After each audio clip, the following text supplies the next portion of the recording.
And we're live. All right. Thanks for waiting. And welcome to Upturned Table. I'm Jeremy, and we are running our 14th session of Dune, Adventures in the Imperium. And with me is Matt, Will, and Terry. Hey, guys. Hello. Hello. Howdy. Oh, Matt, you're supposed to go one higher. We were doing howdy. Hello, hello, hello, hello. All right. There's a song, but I won't go into that. What's that cartoon, right? That's your generation, not my generation. Right, Will? Isn't that from that cartoon? Animaniacs? Animaniacs, thank you. Yeah, it probably is. It's one of those things like that is. I think it's originally hello is in my mind, but I don't know what it's from. That's originally Three Stooges, I think. Yeah, that's probably what they were referencing. Yeah. Or something that was my generation. They referenced a lot of stuff that was from 50 years prior, which was awesome. Right. Yeah. All right. So, we got some catching up to do. We've been away for a while, so let me and actually, we'll catch the players and the listeners up on where we're at. So the last time we had a session all together was kind of the departure of the Dowager, the Duchess has set off on her Orange Catholic Cathedral, so she is saving the faithful of Saguis Maris on her floating church, and the triumvirate has been, of course, left in charge, chosen by the Landsraad to manage House Abecostrr, and something that was pursued by just two of the players in the session after that was seeking out what was meant by Xerxes Lives. And it was found by somehow by Kel and his trusty assistant Daro Kida that in fact the consciousness of Xerxes was discovered buried in the tunnels below Ix. So, in a kind of a secret mission that ended up not being a secret for long. Kel and Daro searched the tunnels, and unbeknownst to House Vernia, so the ruling house of Ix, didn't know of their presence. They were brought there by the Tulelax, and they posed as House Vernia's staff to get onto the world, escaped to the tunnels, discovered the consciousness of Xerxes, and actually, I did write something that I did write what Xerxes said, and because I'd written it so long ago, I couldn't find it in my notes when the time came for Xerxes to wake up.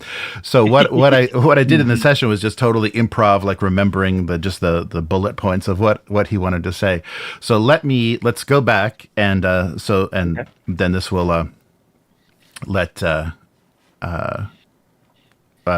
Terry and everybody know what exactly Xerxes said. So Xerxes awakened through some miraculous kind of jiggering of Kel to power up this cell, and what it was a memory cell, a box that was brought to life and was conscious, and then was slowly kind of burning out as it was speaking. So the first words of Xerxes are, heed the final words of Xerxes, Titan of Ix, last ruler of House Rondel."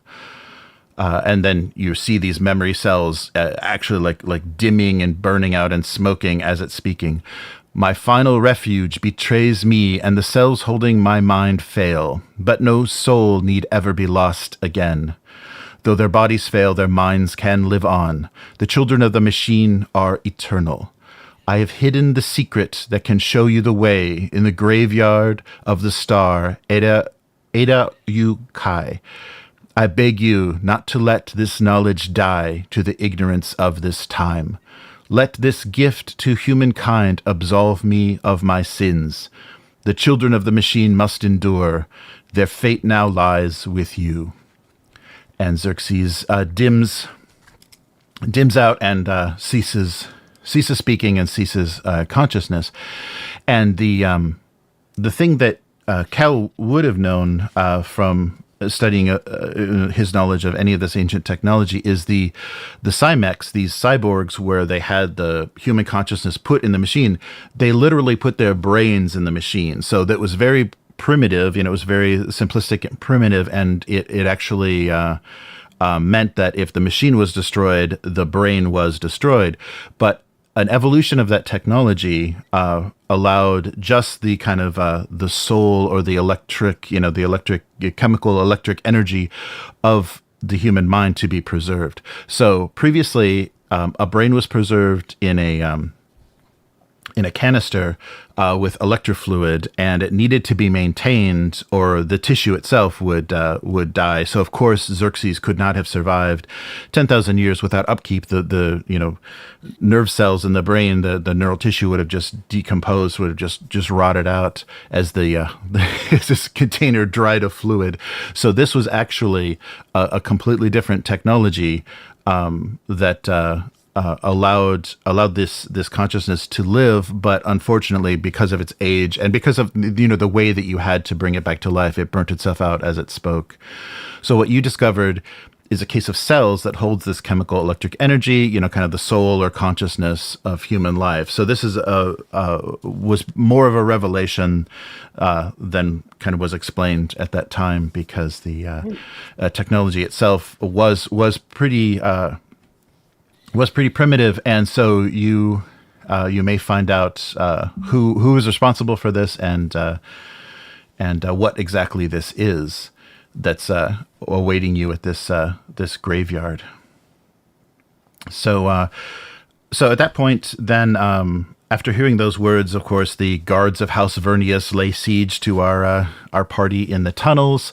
You're able to hold them off and escape, and then with the face dancing ability and the technology that Kel now has, a temporary mask, you're able to pose as security, and you came up with a ploy for the Earl to tell him that you wish to speak with him. You secreted yourself aboard his ship and needed to speak with him because you wanted to discuss the matter of the concubines. So you found out at that celebration that Earl Dominic Vernius has taken Shandel Belit, the favorite concubine of the Emperor, and as he's kind of chosen her to be his bride, and they are soon going to tell the Emperor of this decision and seek his approval of this. And once this was revealed to you,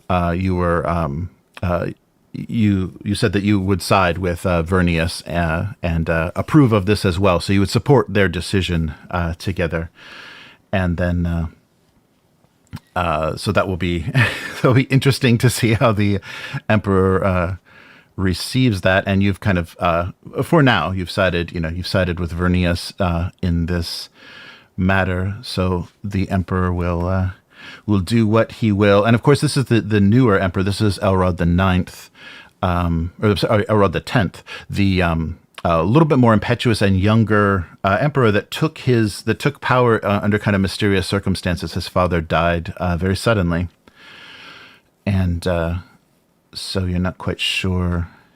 I think he did, though, tell him to move up his timetable. I mean, that was kind of the ploy. We came to him to warn him that he needs to move up his timetable because Gager was coming to us and was trying to convince us to blackmail him, like a bunch of bullshit we said. That's right. That's right. And then, thank you. Yeah, I remember that. Right. And there's something else too, but I can't. Oh, we improved our trade deal on our starship. Oh, yes. Yeah, that was another thing. That's the important thing. We're making money off of it. Nice. Yes. This is awesome, because how are you going to explain? How is Kel 2 going to explain that? Well, We'll find out when that comes up. Yeah.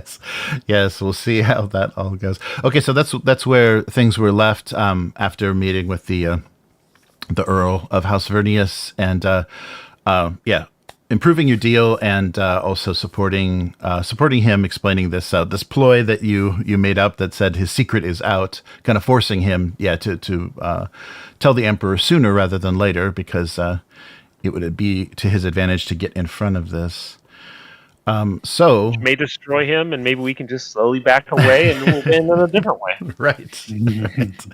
Yes. So Kel is so you were transported, like the Earl arranged you to be transported off of Ix, but he did also offer a tour if you would like to see one of the artificial moons where the highliners are produced. He offered all into that. Yeah. Yes. And I think Kel's going directly to Kai, or whatever the name of that star is. Oh, really? I don't think I think that I'm going to be not Kel for a while here in this. Okay. Because I think that he doesn't trust anyone else to be cool with any of this stuff, so he's like, I better check this out now and then get back. I'm not saying that he's spending years doing that, but I think he wants to go out, poke it, and then return. Okay. All right. So we'll deal with that. But meanwhile, back on Saguis Maris. So we have during that time where we ended up not having to do that. Yeah, that's right. I needed to make an excuse because there may have been something that brought the other characters, the other players to Arrakis, but that didn't come to pass. So back on Saguis Maris, the Imperial planetologist has received a message that negotiations with the Harkonnen have proceeded. He's not going to be charged with any of the deaths of any of the Harkonnen guards or any of the security that he was involved with when protecting the Fremen, the local Fremen. But he is being requested for an audience with the Emperor, and that request has extended to the triumvirate of House Abecostrr as well. Because you're protecting him, so he asked that he would. There's some things he'd like to discuss with you as well. So you've been requested to return to Kaitain and speak with the Emperor, and he wants to kind of get some details on exactly what happened. How their planetologist ended up on your planet. He has a good idea because of what the Harkonnen told him, but of course he wants to get the complete. He wants to get it from you instead of from a house that he doesn't necessarily trust. So yes, so the party that was then on Ix will tour the shipyard, the building yards on the moon of Ix, and then be off to the Highliner graveyard, the star Edda Offa Ukai. Yeah, that's very hard to say. And so in the meantime, the remaining, so Kel is also on Saguis Maris. Hello. At this time. And Kel, because of the time that has passed, Kel is getting a little worried that he hasn't heard from Kel. From Kel? Yes.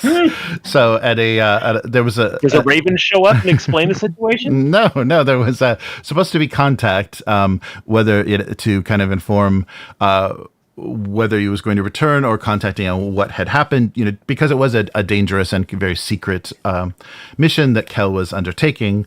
And so Kel on Saguis Maris is a little worried, possibly, about this delay in communication. He is 100% worried. But wasn't Matt's guy, didn't he have a raven that could carry messages? I thought we were sending my distrans raven. Oh, you were? Okay. But, I mean, that may not have shown up yet. Yes. Who knows how many has there been a debriefing and do we all know all the stuff that's happened, or no one knows anything that's happening. Yes, that's why. Right. Okay. Yeah. So all of that's why it's all being places at once, but we don't realize that yet. Yes. Yeah, sorry, yeah. Right. So that's so the characters on Saguis Maris are not aware of anything that happened on Ix.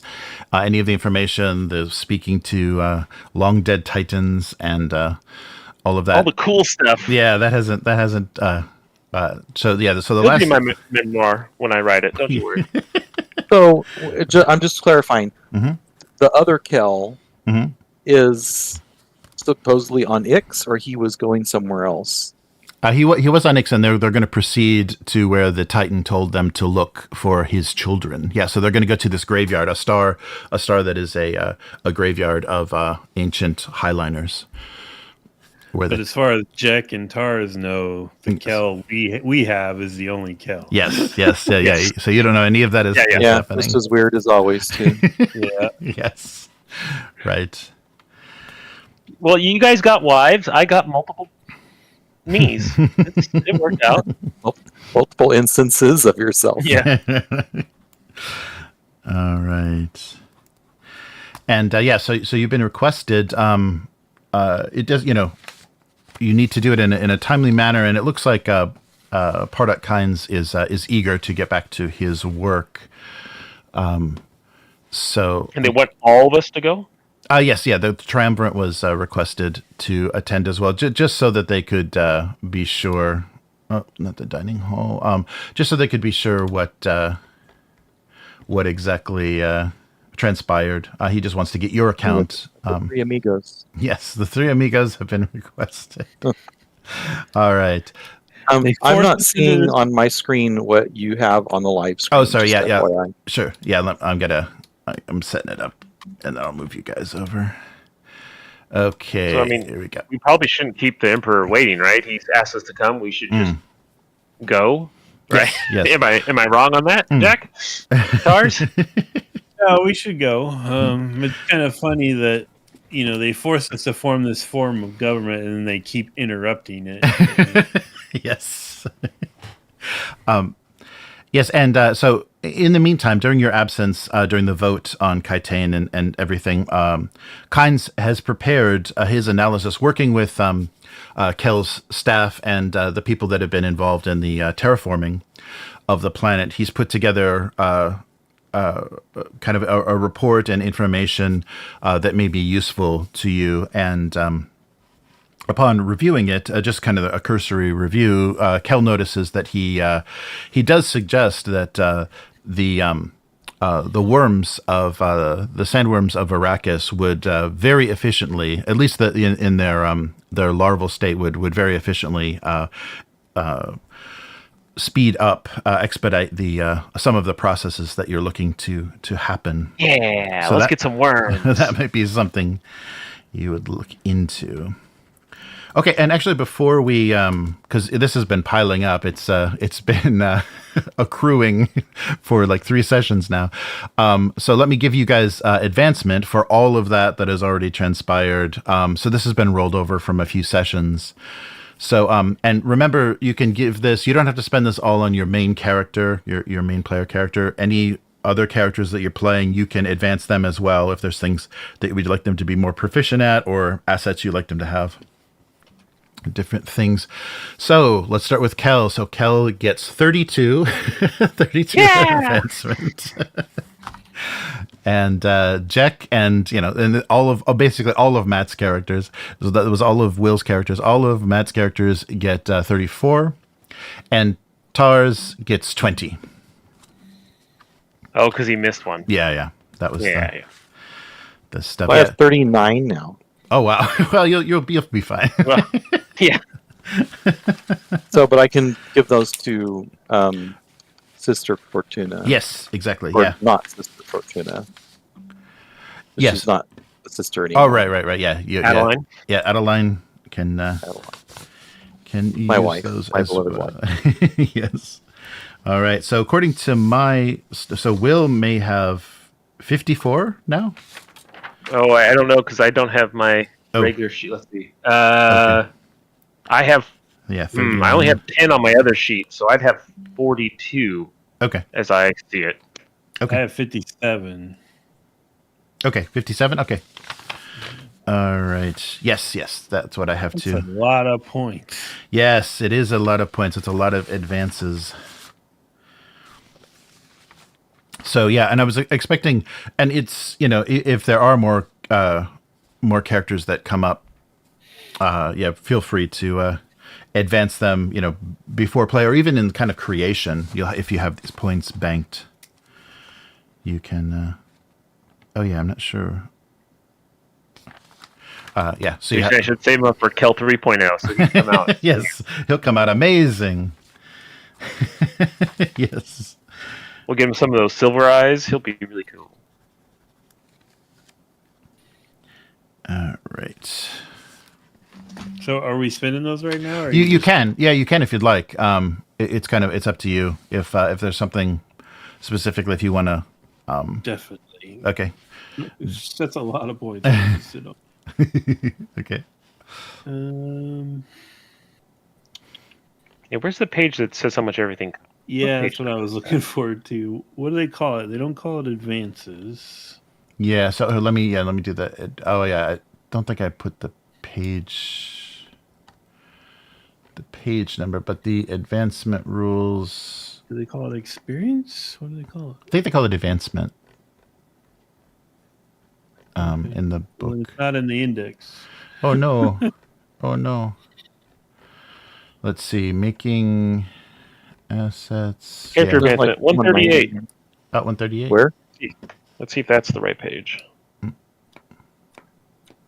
Okay, there's assets. Character advancement. Yep. Oh, there we go. Oh, it's because it's character advancement. Focus. Skill. Oh yeah. 10 advancement points plus 1 for each previous. Okay. That is not a problem.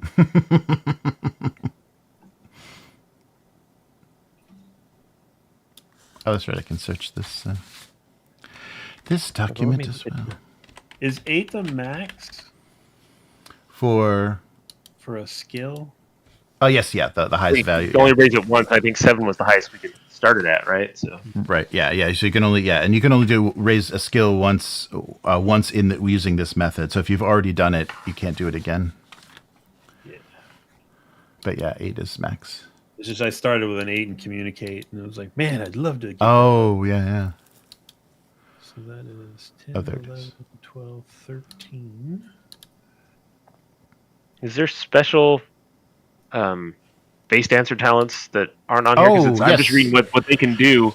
Yes, it says requires the copy talent in order to better act like people, and I think he needs that if he's going to be hanging out with these guys. Right. Yes, sorry. Let me get that. I can share that. Let's see. I'm trying to figure out the best way to get you that info. If I can copy and paste it with its formatting, let me see if I can put that into a journal so you can just see it. See the text. Let's see here. I guess it's probably somewhere in this book, right? I probably seem to find that. No, it's one in one of the supplements, like the extra face dancing, stuff. It's so playing as Fremen or other characters. Can I assume that he currently has all the physical Cal assets with him because he's sure, yeah. If you would have taken it. Mm-hmm. I don't use most of those for actual mechanical stuff anyways in gameplay, so it's fine. Okay. Other than the Gilder, but like the personal dispenser, that's never really. Other than the fact that we keep talking about how I'm lazy and float around, it hasn't really come in mechanically to do anything yet. I spent a lot of points on it too. It better come up at some point. All right. Let me find this here.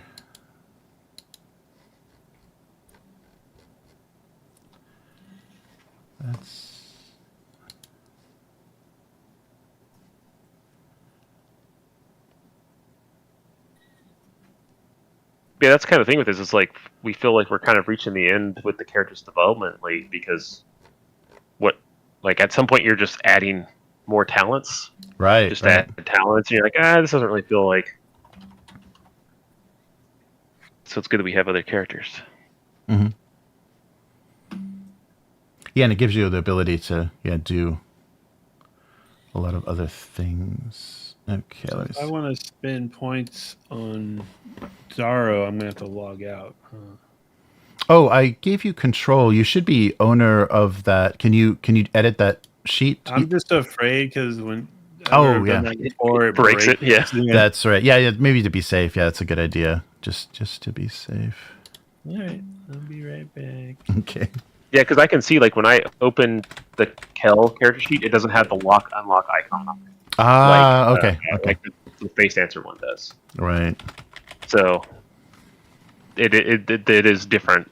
So yeah, I haven't tried to click on it. I mean, I could open and look at it so I can see all the different goofy stuff I have.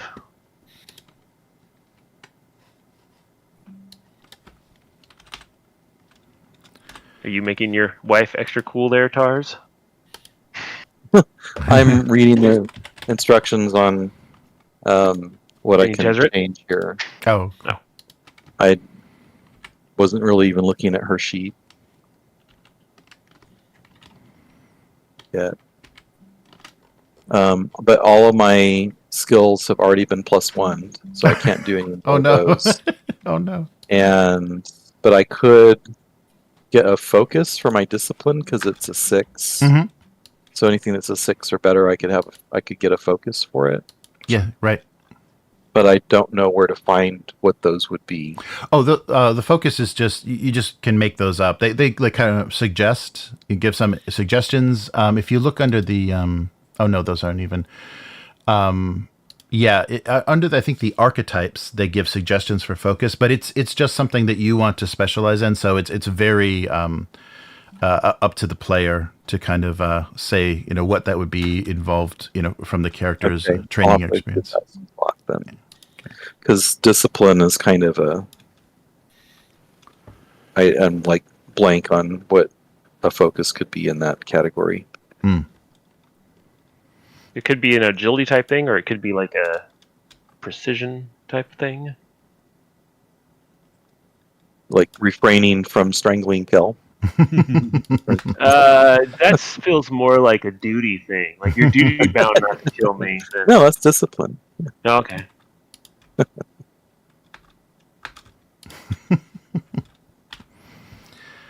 All right. So copy, face dance, innocent form. Yeah, I've got the text here. Hopefully it's formatted to be kind of readable.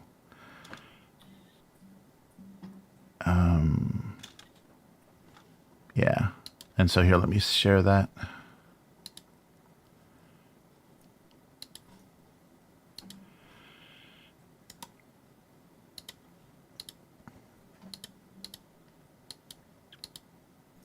This should override. Oh, just do. Okay, so you should see if you go under the that kind of open book icon, the journal icon, there should be a face dancer entry, and then one of the pages is talents. Excellent. Let's see.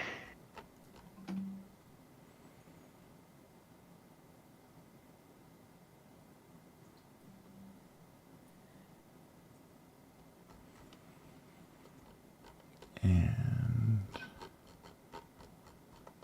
and I think you got most of the best technology they shared with you. I think they shared with you everything. The only thing you can't get is the advanced Ixian highliner as an extra piece of technology. But the Mockbird field, the shiv, the Ixian shiv, and the face mask, you all have as assets. Yeah, and I'm assuming that Keld has that. Yes. Not the. Yeah, not Kel 2. Kel Prime. Kel Prime has it. Right. Yeah. Yeah. Yeah. Instead of copying everything over, I'll just look at if we need it, the personal dispenser and the gilder and stuff. If we need it, I'll just read it off the Kel's sheet. There's no reason to do everything. Though I would think that it'd be cool. Can I spend advancement points on assets? Yeah, let me see. Or is that just purely a thing? Because you can use them to make one permanent or improve one you already have. Yeah, I was thinking like it'd be cool for him to have an asset that's like basically been all over Abecostrr estate type of a thing, because he's been doing this for a while. So like has, hung out with the cook and done this other thing and just been around all over the place. Oh, I see. So yeah, that could actually just be a trait for the for secondary Kel is that lay of the land or familiar with everyone, with the staff. More so than Kel is. Right. So I can increase my asset scores. So like intelligence is 2. My old friendship in House Ekaz is a 1. Oh yes, the quality of those assets. Yes, yeah, you can improve those.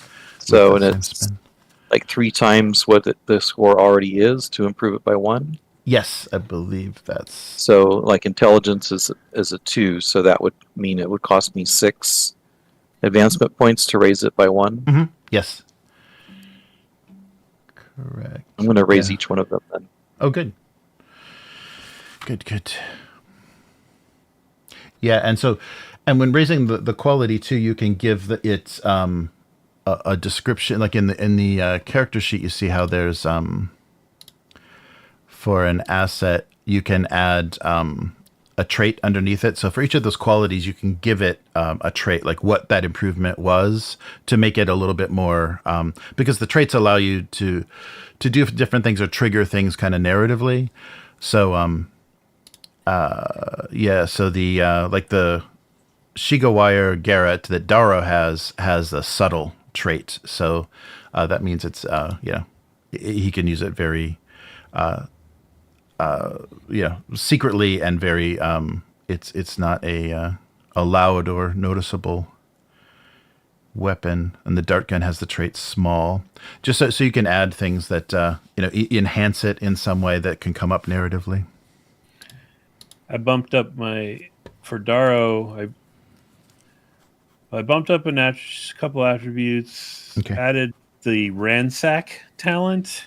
Oh, nice. Okay. And improved his face dancer Elkie. Oh, nice. Okay. She's a 3 now. Ooh, nice. Okay. Nice. Okay, I'll put that on her asset sheet too.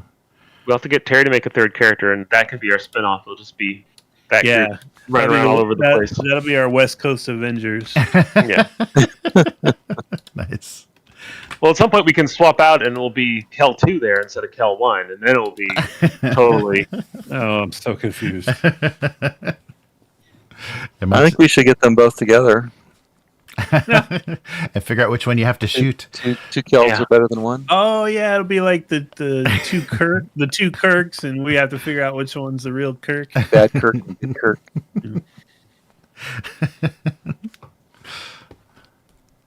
Except in this case, they're both the same.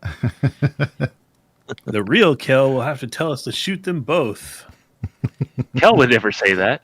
Yeah. See? Whichever one says that, you're like, ha! You are the traitor. Bang! Kel would never willingly sacrifice himself for others. That's not my Kel.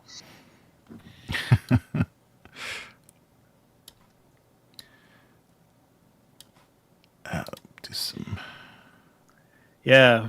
The only skill Jack has left to improve, he can't improve because it's already max. Oh no.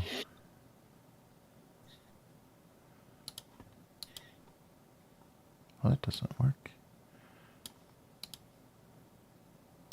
Oh, there. So, Tars does not have a laser gun.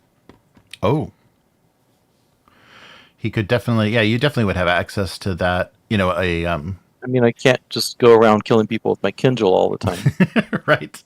Yeah. So if you like why not? How do I buy a laser gun? Well, they would definitely have that. The House Abecostrr would have that. So you could, you would be able to have that as a 0.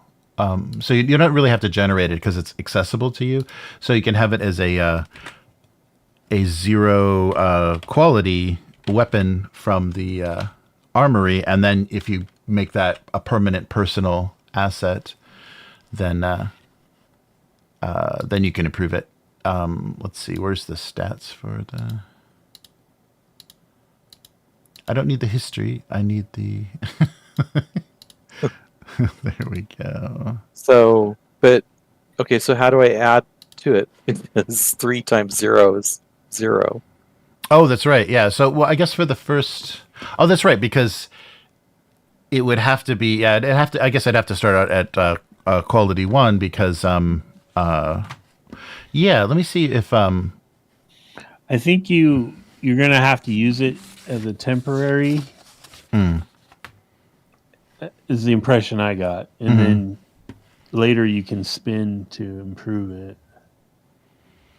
Yeah, so so you can on the next mission, the next during the session or whatever, you can take it with you as a just a 0 temporary, but then if you spend you can either roll for it or spend momentum to make it a permanent, and then from that point you can improve it, because you can spend momentum also to improve it once you make it permanent. Yeah, but we don't have any momentum yet, so that would have to happen in kind of in gameplay.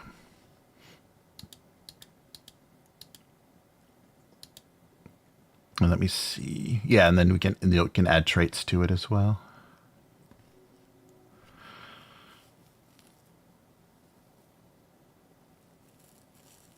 Okay. Yeah, and remember too, they can also, if you're worried about somebody having a shield, they can also be used to destroy objects and obstacles and things. So you can, take down walls and doors and things with a lasgun. An energy cell with 30 shots, and you can narrow the beam setting. Yeah. So after the 30 shots, it's just done, or I know you can reload. Yeah, you can replace the energy cell. Yeah. But we won't have to, you don't have to keep track of your shots. I don't think it's gonna come up every... Not a whole lot of pew pew and Dune. Right. Because everyone's gonna put their shields up, and then everything goes. Whoa!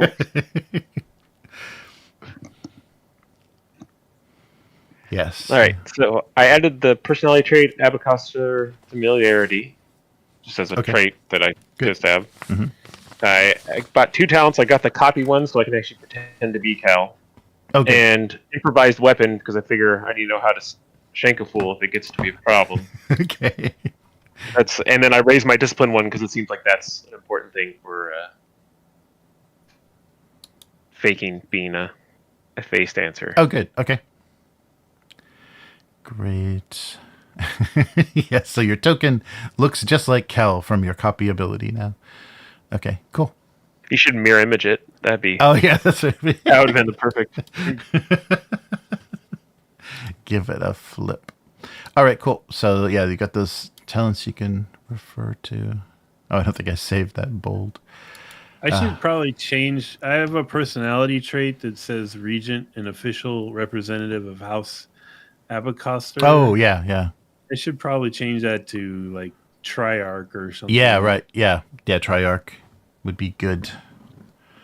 Yeah, you guys all need that one too. Yeah, Abecostrr, Triarch. You guys should all have, instead of your other house role. I mean, you still have those duties, of Swordmaster and things, and advisor and designer of technology, but you also take on the Triarch.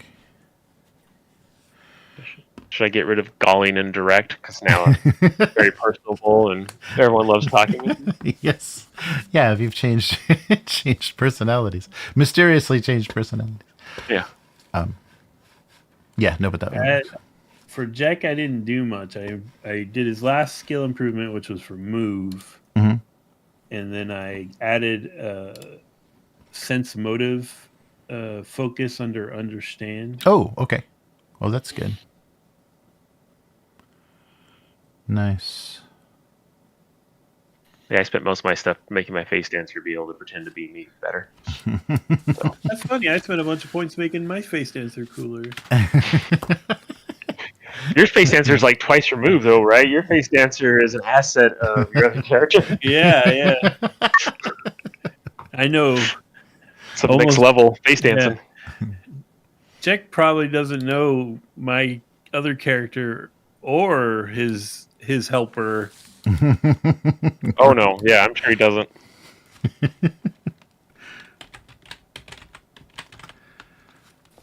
All right.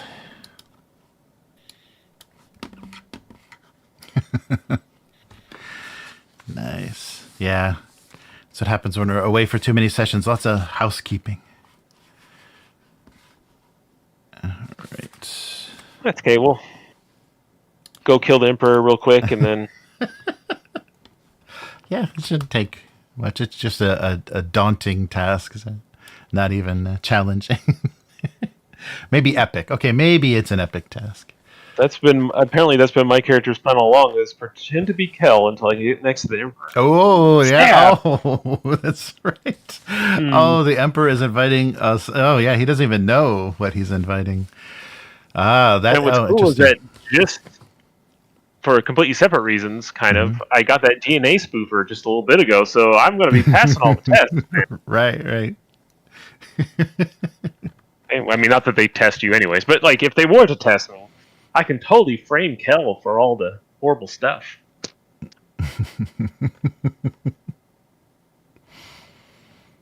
Oh no.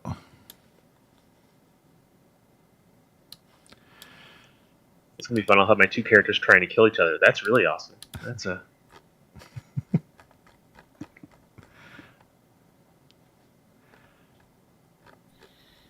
All right.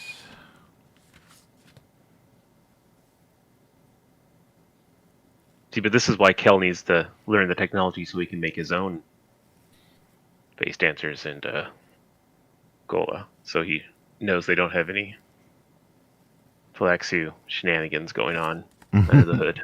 Right. Their faces don't dance.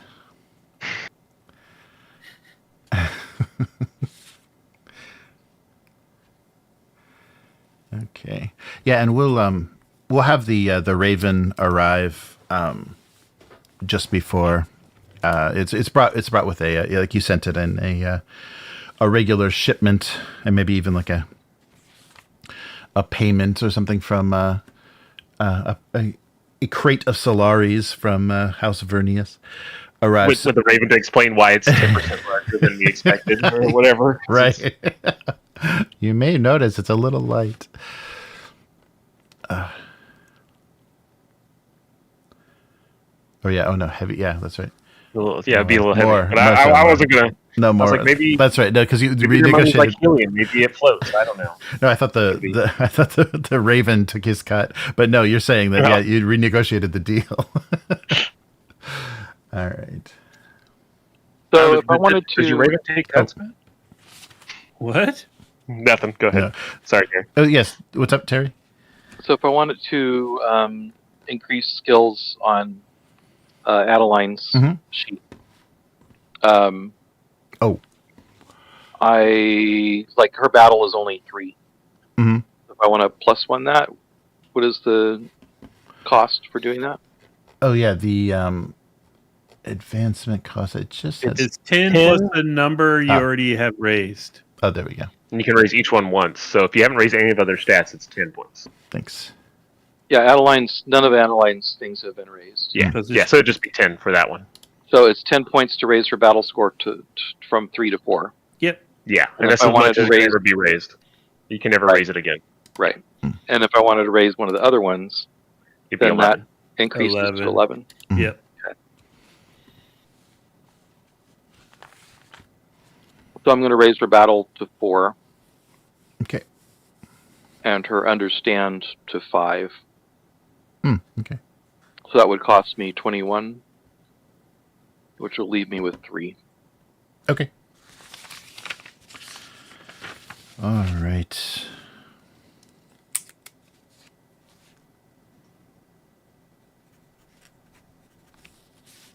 All right. And what do you have left, Matt, as far as advancement points?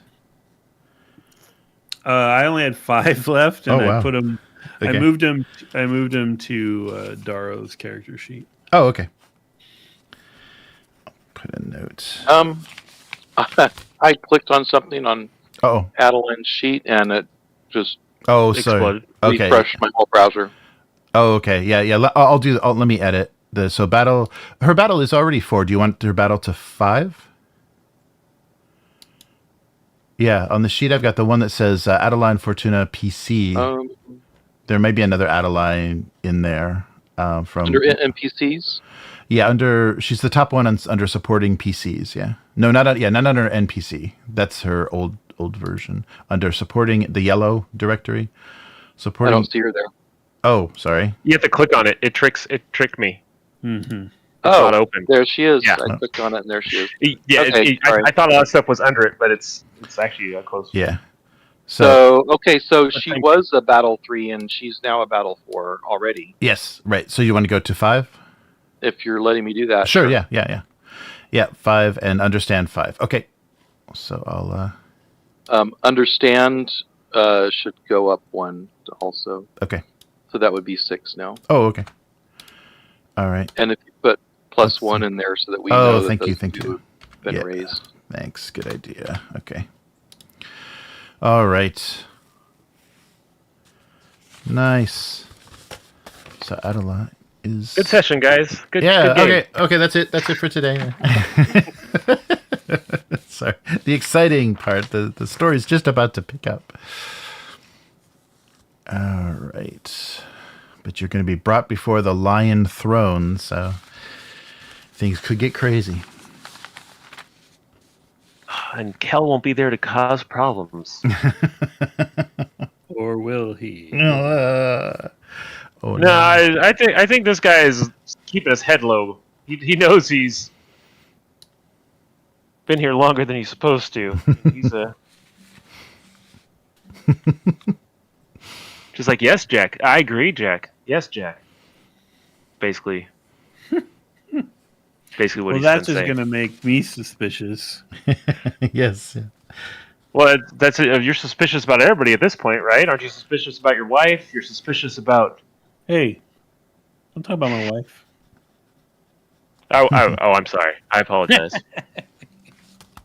I'm suspicious and sensitive. Yeah.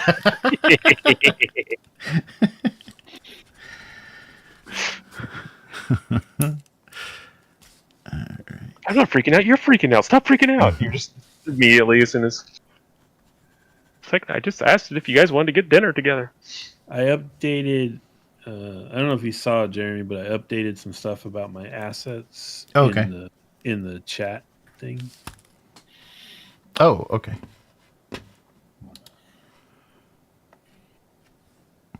Oh, nice. Okay.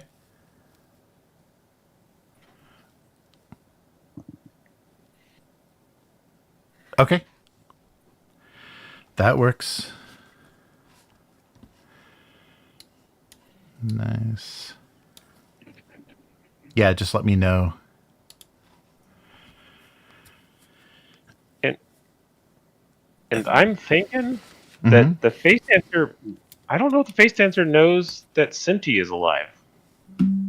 I don't know if that's... Oh. Like, I don't know if Kel's, sharing with him those secrets. I don't know. Right. Because so what to play by ear on what secrets he actually... And, of course, I doubt he really knows the cause of her horrible tragedy, but definitely doesn't know that. Yeah, that'd be some huge leverage. he might suddenly disappear and go tell the Harkonnens. You get blackmailed with stuff like that. Yeah. Uh-oh. Mm-hmm. You're going to be creating a blackmail asset. Don't worry. Kel's very smart. He took all this into account. It's completely taken care of. He's not impulsive at all. There's no bad decision making. Well, that's not a great number. Helping decide something? Yeah. All right.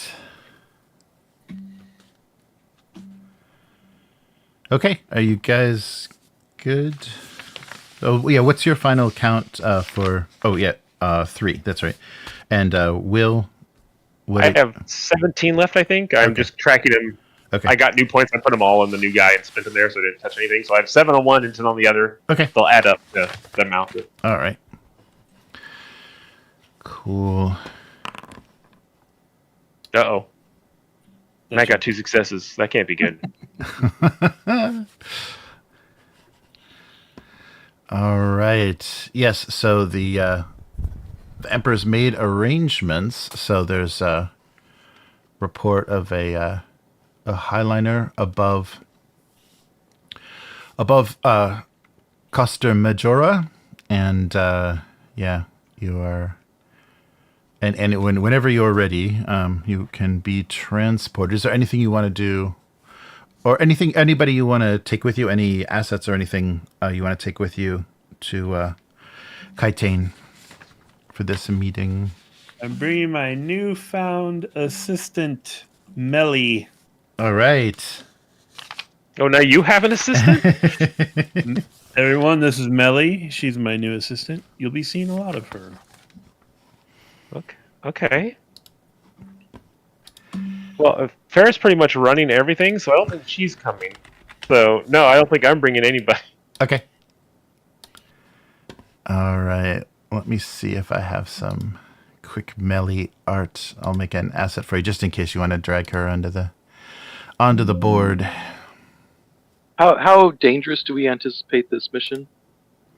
I mean, it should be good, right? We're just going to go talk to the Emperor about... Should be the safest planet in the galaxy, right? Yeah. Yeah, and like, if stuff goes bad, we're basically dead anyway, so, like... Okay, so Adeline and my son can come along? Yes. Oh, yep. Family trip. Yep. Family trip. Okay. Well, yeah, is your wife going to come? She's a diplomat, Jack? Yeah, I'll bring her if she wants to come. I don't know. We're working stuff out. You don't worry about that. Yeah, I'll bring her. I'll bring her with me. It seems appropriate. She's coming, unless she disagrees for some reason. Big formal thing, going to see the Emperor and all. Mm. Yeah, maybe we can get his autograph. Yeah, so you would have... the last time you would have seen the Emperor was at that celebration after your victory on Ikaz. You were celebrated and awarded by the Emperor, so that would have been the last time. And that was when the Emperor arranged for the marriage of Duke Minotaurus Atreides. So he's married now. I can't find some good melee art here. Let's see. I'll just go with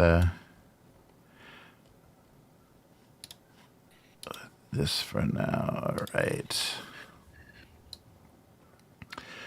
Okay, and yes, so that would have been the last time you'd seen him, and there really isn't, aside from this, the only thing you'd be worried about is his reaction about losing his concubine, his favorite concubine. He's proven himself to be a little bit impetuous, but you have good relations. As far as you know, you don't think that there was. You think it was more Harkonnen meddling than Imperial meddling in this kind of forced triumvirate power structure in your house. You didn't get the idea that the Emperor, approved it because of the will of the Landsraad, but it doesn't seem like this was a plan of his invention. But you never know. All right. Okay, so you're going to bring. So Tars will bring the wife and son, and how about Cal? So no assistants or anybody, any assets or anything you'd like to bring? There really isn't. No, I don't think so. Okay. Like I said, I think Farrah is basically running everything. Mm-hmm. Because I don't think that he doesn't. I don't have a name, so I'm just going to say Kel's, because Kel doesn't know what's going. Can't. So I don't think it makes sense to bring her okay along, everything else is gadgets that I have here. I'm not bringing the hospital with me. So, all right. I'm good. Okay. All right, and how about Jack? He's gonna fly solo. No. On this one, you bring. Oh, you're gonna bring. Liara and Melly are coming with me. Oh, that's right. Melly is as well. You already announced, yeah. So Melly is there. Okay. All right. So we've got a group traveling, and then of course the planetologist is coming as well, and he expresses. But before you depart, he's very grateful. I'd like to express my deep gratitude for helping me with this situation. I hope that my knowledge that I've shared with you is in some way repaid your generosity. And of course, if there is any disagreement with the Emperor over this matter, I will do what I can to protect you in this situation. I don't see there being a problem. The Emperor knows the Harkonnen well, and I believe that he's has my best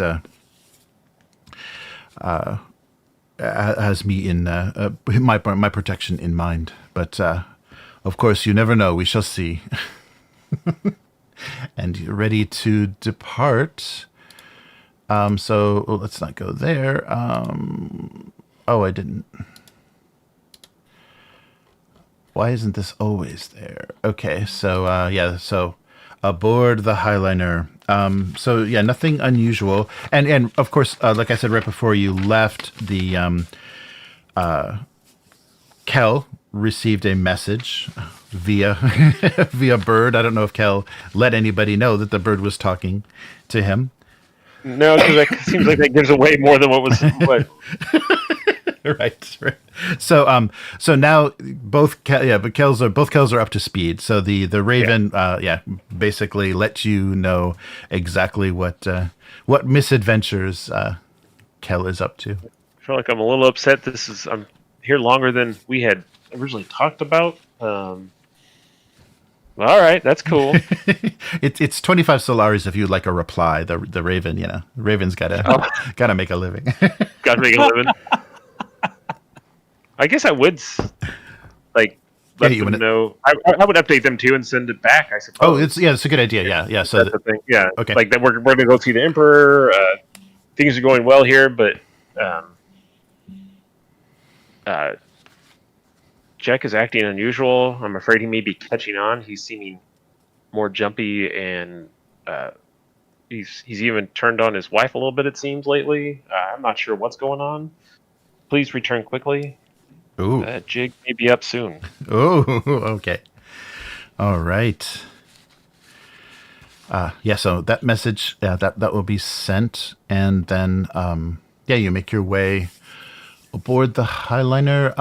Do you want to are you taking any security with you, or are you just going to just like a kind of any I would moonfish? Like to take the moon like a moonfish honor guard. Yeah. Okay. I don't know if their protocols forbid that on the Imperial planet or not. But. No, you're definitely allowed, because we had Harkonnen. Everyone is allowed. Okay. Yeah, we'll security. Definitely take a detachment of moonfish then. Okay. Those decorated heroes of the what was that planet? Ikaz. Oh yeah, Ikaz. Yes. Yeah. Yes. Right. Your strike force that handled that situation. We're just like putting them up in front of everybody and using them as our special things, and they're like, "Dude, we just showed up and sat around, and then everything was done." Then some guy flew away, and it worked out, man. Because of them. All right. Yes. So you arrived back on Kaitane. It hasn't been that long since you were there. Hopefully there's no PTSD involved. You don't want to go near the oratory hall. I know Jack feels a little weird, but you're far away from the government buildings, near the palace of the Emperor. So it's all luxury. It's, I think Kel would be appreciating the gold gilt and everything. And it's not long before you're summoned before the Emperor. As soon as he knows of your arrival, he calls for you and requests, the planetologist and the triumvirate. So, just the in the throne room, the Emperor requests only the four of you. So you do have, aboard your ship, and actually you have your estate, like you have your residence on Kaitain. Like there is the so you're able to check up with your the assistant delegate, the ambassador. Your vice ambassador Declan. Yeah, your vice ambassador is there at the residence. Forgot about him. So you're able to check up with him and make sure everything is fine. But yeah, you it's are literally like 3 days after we. Yeah, it hasn't been long. Yeah, it's been. Okay. Yeah, it hasn't been long. So let me get the appropriate PCs here. So we've got the just the gang, and so Jack was really moody on the ship. By the way, he's telling everybody that certain sects believe that when you fold space, you leave a little bit of your soul behind. What was that again, Matt? When you fold space, some sects believe that you leave a little bit of your soul behind. Okay. Okay, so gradually over time, the Guildmaster completely loses his soul. Is that? Yeah, you become less and less human. Every time you fold space, you become less human. Like the person who's folding space, or anyone who's there. Anyone who folds into space, yes. What causes the Guildmasters to become so mutated? Is it the constant use of spice, or is it the act of folding space? No, it's the abuse of spice. But it could be the act of folding space. Yes, it could be. Yeah, I mean, Jack has no proof. He's just being moody. Are you okay, Jack? You seem like you've been off the last 4 days since we got back. 4 days. I'm fine. Just a lot on my mind. Oh, I'm always here for you if you need me. And I appreciate that. Have you met Melly, my new assistant? I mean, just when you publicly introduced her, where is she from? I didn't know that you were looking for an assistant. Oh, yeah, just someone to, run errands for me, curry messages. She's here to help. Great. Where are we all at? We're just standing around. No, you're not in the throne room yet. Sorry, I moved. We're having this conversation. Are we in the hallway? The stairway? You're at the. Yeah, you'd still be at the residence if you're having these conversations. Yeah, you've kind of checked out. You've gotten updates on the situation. Yeah, with the Landsrad and at the residence. But you've been called to audience. You just aren't quite there yet. It's not as gold yet as it will become. And okay, and have we folded space yet, or we're just talking about it? Oh yeah, okay. you're already. Yeah, you're already there. All right. Yeah, we got there and ran our state on. What's the name of the planet again? Kaitain. Kaitain. That's such a hard word for me to remember. I'm gonna try. Try real hard, guys. Yes. So yeah, you have your official. Basically, it's Abecostrr soil on Kaitain, your residence there. And so and while you're doing that, the doctor's eager. Partakines is eager to have the audience with the Emperor, so he's encouraging you to not delay. But your story straight, Doctor. Yes, of course. I've. There's nothing to hide from the Emperor. It was a very simple misunderstanding. All right. I've heard this new Emperor is pretty impetuous. He looks like Keanu Reeves. He does, doesn't he? It does a little, yeah. A young Keanu Reeves is now Emperor. Johnny Utah.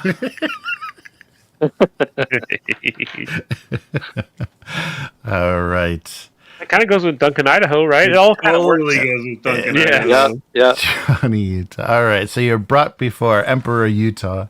No, so Emperor Elrud the 10th, and he requests. So he immediately he thanks you. I appreciate your expediency in this meeting with me. We have some important matters to discuss, and I am in your debt for protecting the planetologist.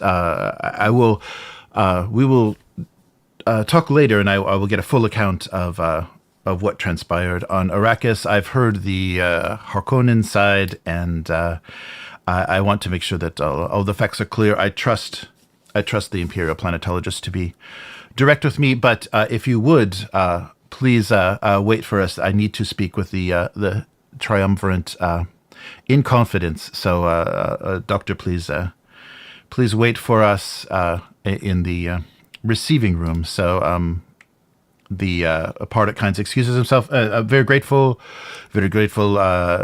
Emperor, and I'm at your service. And he leaves. The Emperor activates a cone of silence around you. I just think of get smart when you say that. But okay, cool. Totally. And his shoe phone begins to ring. Yeah. When that happens, like when the doctor's out and the doors close and he does that, I think Jack immediately drops to his knees and kind of humbles himself in front of the Emperor. Oh, interesting. Yes. Please, Master Alebra, there's no need. There's no need for that. I just need to discuss with you a private but urgent matter that I now am. I now know that you are aware of. I am releasing her. She is of no matter to me now, like something once delicious fallen on the floor and spoiled. So, of course, I'm referring to Shandor Belot and the Earl of Vernius's request to take her as his wife. It doesn't matter. It doesn't matter to me. I don't think things will ever be the same with her. And yes, I know that you supported the Earl in this matter. I am hoping that this was just for your financial benefit. Yes, because he explained to me that you have a good business arrangement between you. So, of course, this does not please me. Your siding against me in these secret matters, but your recent honors defending Ikaz prevents you from me showing you any true displeasure. Vernius is responsible for building the Highliners for the Guild. This could change. It has come to my attention that you have dealings with the Tleilaxu. I do not know the extent of their infiltration on Ix, but if they were to assist the workers there to overthrow Vernius, and you were perhaps to assist, the spoils of Ix would be yours to share. And that's all I have to say about that. Real quick, what he just referenced, that's all the stuff from not these people's Cell Prime adventure. And Darrow, right? Yes, yeah, right. But it's so this is new information to you, yes. But it's something you may have been expecting because Kel has been working with a lot of strange new things recently, and you know of his relationship with the Tleilax. Yeah, so the Emperor has kind of put all the cards on the table of what's going on Ix for you. But Jack didn't know about the improved deal. Right. Yes. Or the officially backing yes. them. Right. Yeah, so Jack is like staring daggers at Kel right now. Okay. All right. That's right. Yes, didn't know. Yeah, right. So you wouldn't have even known. Why would you have backed? Because you just, just became. Yeah, you were aware only from the party. Correct. He will. Yeah, I will tear my murderous stare away from Kel and my Emperor. We are here to serve. You will have to forgive me. This triarchy we may still be working out our communication problems, but we are here to serve. We are unified in our obedience to the throne. Ask what you will, and we will endeavor to provide it. Very good. Yes, I'm sure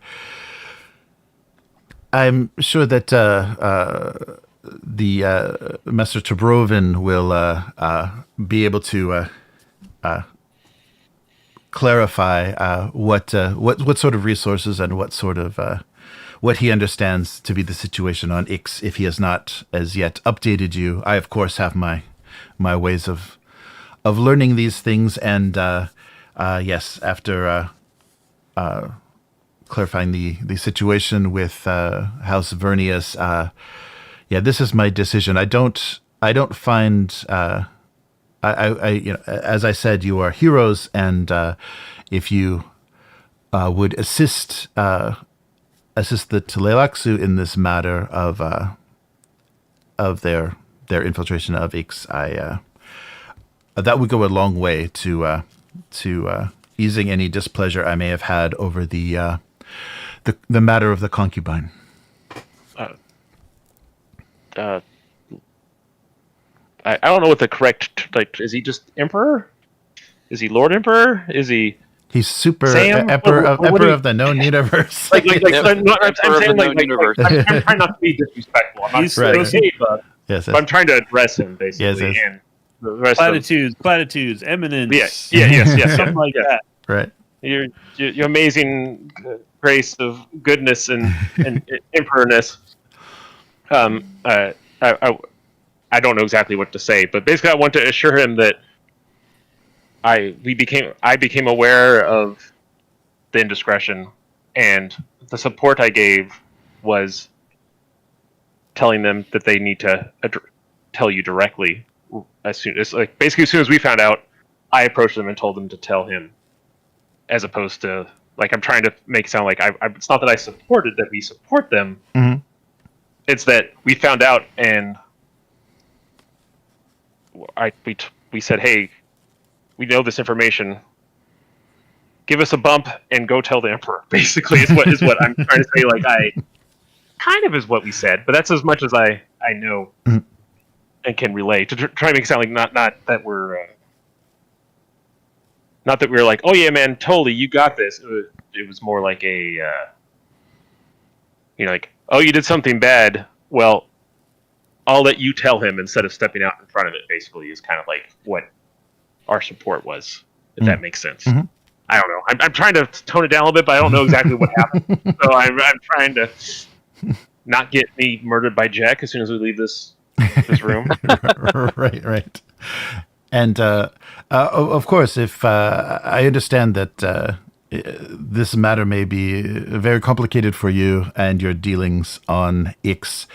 And as I said, if anything were to happen to House Vernius, I would be able to supply you with the technology and information that I've acquired from the former producer of these highliners that may allow you to continue production by your own means if something perhaps should change on Ix.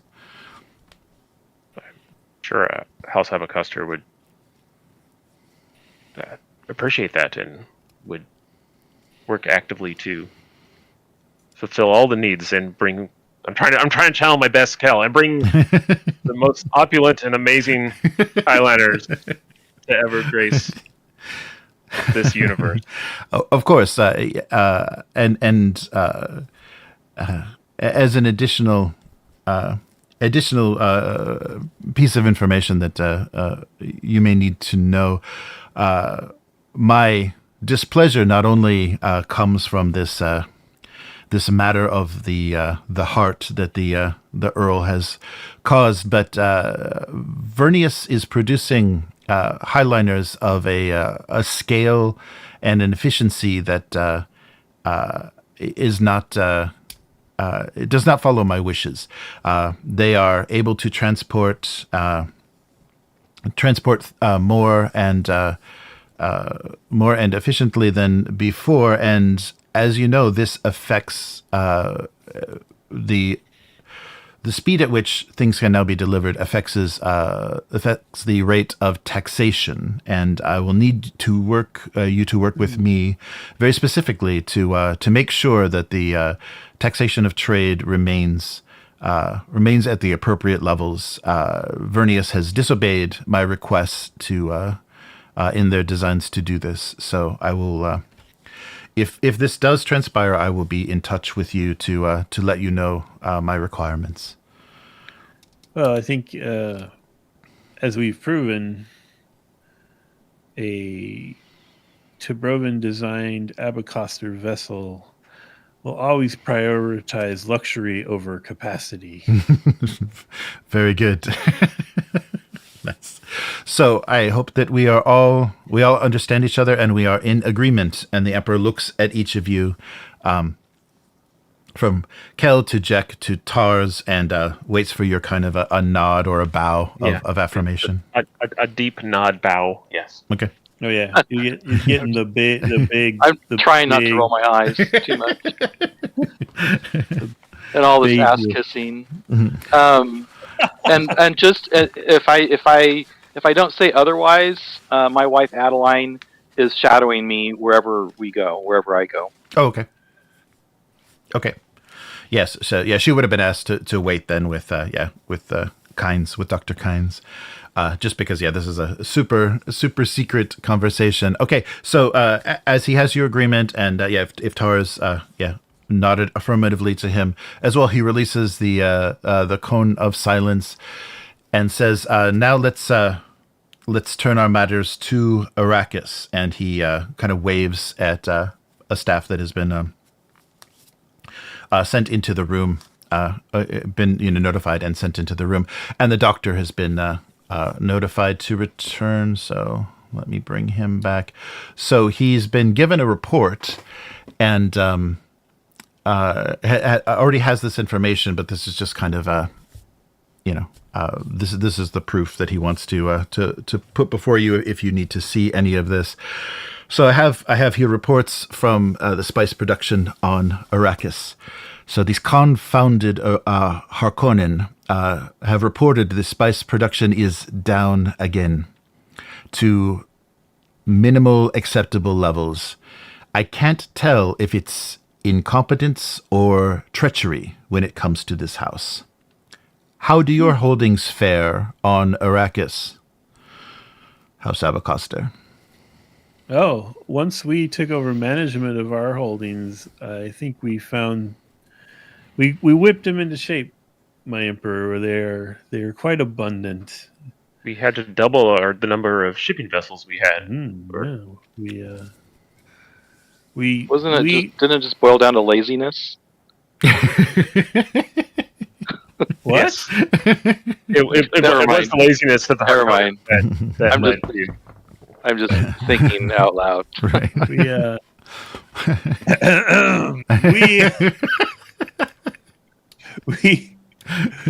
We find that a tactical approach, one that rewards productivity, is far more useful than the typical brutality of a Harkonnen. Yes, very good. I know you have no love for House Harkonnen. It may sting them very much if I sent you along with the Chom assessors to audit their operation and their production reports. Perhaps with the planetologist's assistance. And Kynes kind of balks a little bit at that and says, I wouldn't want to provoke the house in control of Arrakis. It may impede my work. So he's very focused on just returning to his work. You will have my full protection, of course. It will be made clear to House Harkonnen who is in charge. They were given Arrakis by the power of the throne by my father, and it can be taken away. All right. Yes. So he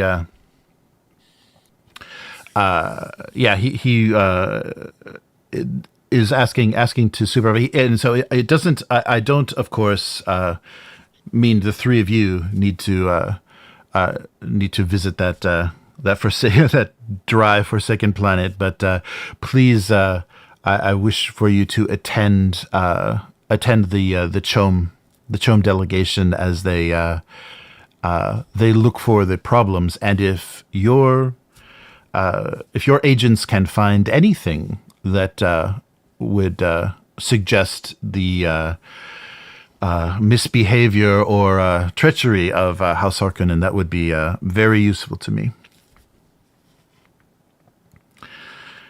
So yeah, Kynes is looking a little worried. This doesn't seem like anything he wants to be involved in. So how do you respond? Jack's looking worried too, because this feels like a setup. All right. Yes. So, but do you respond affirmatively? How do you? Oh yeah. I mean, okay. I glanced at Cars and Kel, and then like, well, as I said, we're here to serve. Very good. So I will make the proper arrangements and notify Chom. You will be sending agents with them as well. All right, so that is all. Please enjoy the luxury of Kaitane, and I appreciate your discretion in matters we have discussed, and I hope nothing but prosperity and success for your house. May your reign be long and prosperous. Very good, very good. I didn't laugh out loud. But, all right. Yeah. Okay. Yeah. Anything? Is this over? Are we? Yes. Yeah. He's just like are we done with this Emperor stuff? Have our sidebar and. Yep. Yeah, and yeah, if there's anything, if you want to, roll any observation, look around, think about anything, do anything. As you're leaving, you do notice that the Bene Gesserit sister, that is kind of the Imperial truthsayer, does approach the Emperor and kind of whispers something to him. Let me see if I have a appropriately. Of course I don't. But yes, there's now a Bene Gesserit sister in the throne room as well, and she's speaking to the Emperor. Well, we'll just do this. She looks a heck of a lot like. I don't have that. Nope. No, don't have that anymore. Yeah, sorry. Yeah, I don't have a good. Like old Sister Fortuna. Yeah, old Sister Fortuna has been overwritten. Yeah, so there's nobody.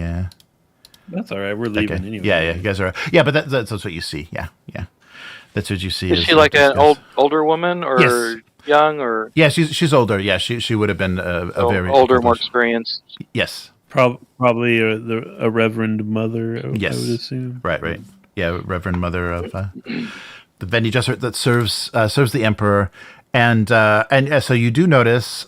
Kel notices the Emperor give him a glance as. So the Reverend Mother whispers to the Emperor, and he glances at Kel as you're departing. Can I read that with my physical empathy focus? Oh, sure. Yeah.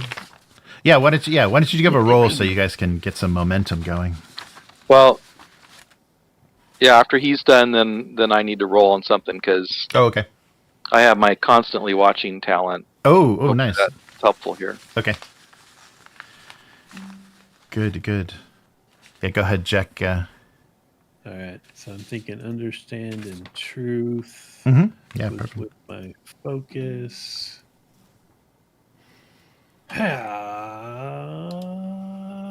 Oh, that was gonna be a 7. I got 1. Okay, so that was just the one that you needed. So unfortunately, no momentum. But you do notice that the sister is trying to point out something about Kel. She's like I have really good hearing. Like I wasn't already gonna yell at him in the hallway. Okay, and do you want to roll Taurus with your always watching? Yeah. So what would I be rolling on? Like discipline? Yeah, or understand. Yeah, you can do either. So discipline. Well, my discipline score is better by 1. Go for it. Yeah. Okay, so discipline and truth probably, or depending on what you're looking, if it's kind of a duty focus, it's probably trying to read faces and get impressions of what's going on between the lines. So go with truth then. Yeah, that would be good.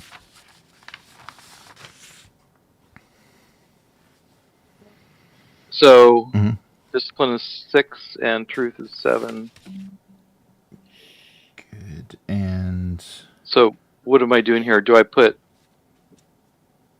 do I put a number into the box before I roll, or I just roll 2 dice? Oh yeah, if it's bringing up that box, do the total. If it's 6 and 7, do 13, and then 2 dice and a focus, right?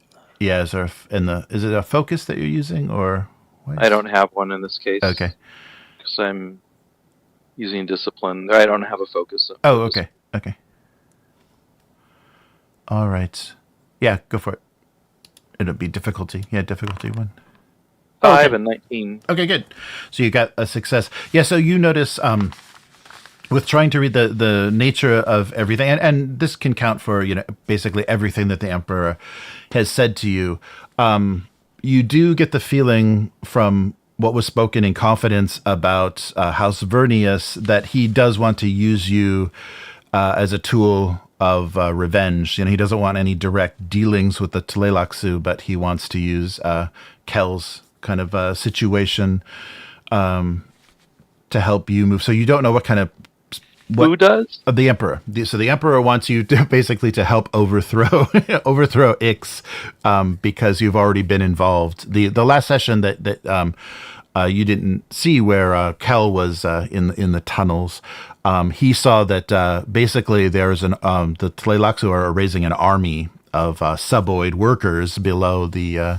So they're in progress of augmenting these servants, this workforce, this kind of slave workforce into an army, and the Emperor is encouraging you to assist that. He doesn't know the extent. He doesn't know that. He doesn't know the extent to which the Tleilaxu are, but you get the sense that you're being maneuvered as a tool into this situation, and you don't know how you're going to fare. It does seem like from reading his words, it does seem like he legitimately is offering you to share the rule of Ix with the Tleilaxu if Vernius falls. And as far as on Arrakis, it's hard to tell. He does seem very frustrated with with how unruly the Harkonnen have been. So this may just be a show of force, and getting you involved is maybe just an extra barb, on this lash that he hopes to deliver to House Harkonnen. But you don't get a good feeling about that. It does seem like very spiteful and kind of not a great call to take a house that's in Canley with Harkonnen and include them as part of a Chom assessor team. Yeah, so that's the kind of the feel you get of the situation. So, and Adeline was having to wait outside. She came in after the Cone of Silence. Yeah, just with the doctor as well. So was she able to see or figure anything out just from her talents as a Bene Gesserit? Oh yeah, she definitely saw that the Reverend Mother was cautioning the Emperor against Kel. So there was something strange about Kel that the Emperor was being warned about, and this is not anything, not any extra information, but in fact, like his physical presence in this room should be something the Emperor was should be aware of. Yeah. So some possibly. So, but she doesn't have any.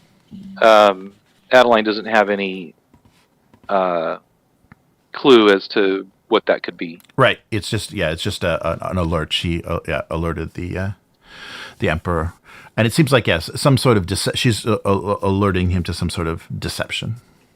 If it is what we think it is, it could literally be as subtle as how he walked into the room. Like, how Kel walked into the room? Yeah, like that's a whole thing, and like Dune Messiah is like the tiniest little error by the face dancer is what clued somebody in. Yes. So. Okay, but none of us know that he's a face dancer. No, right? None of us know. I'm just saying. Yes. Okay. But if you. Well, that's what I'm trying to get at. Right. Because Adeline, as a former Bene Gesserit, may be able to pick up on something, maybe not the full extent of what Jack is or Kel is, but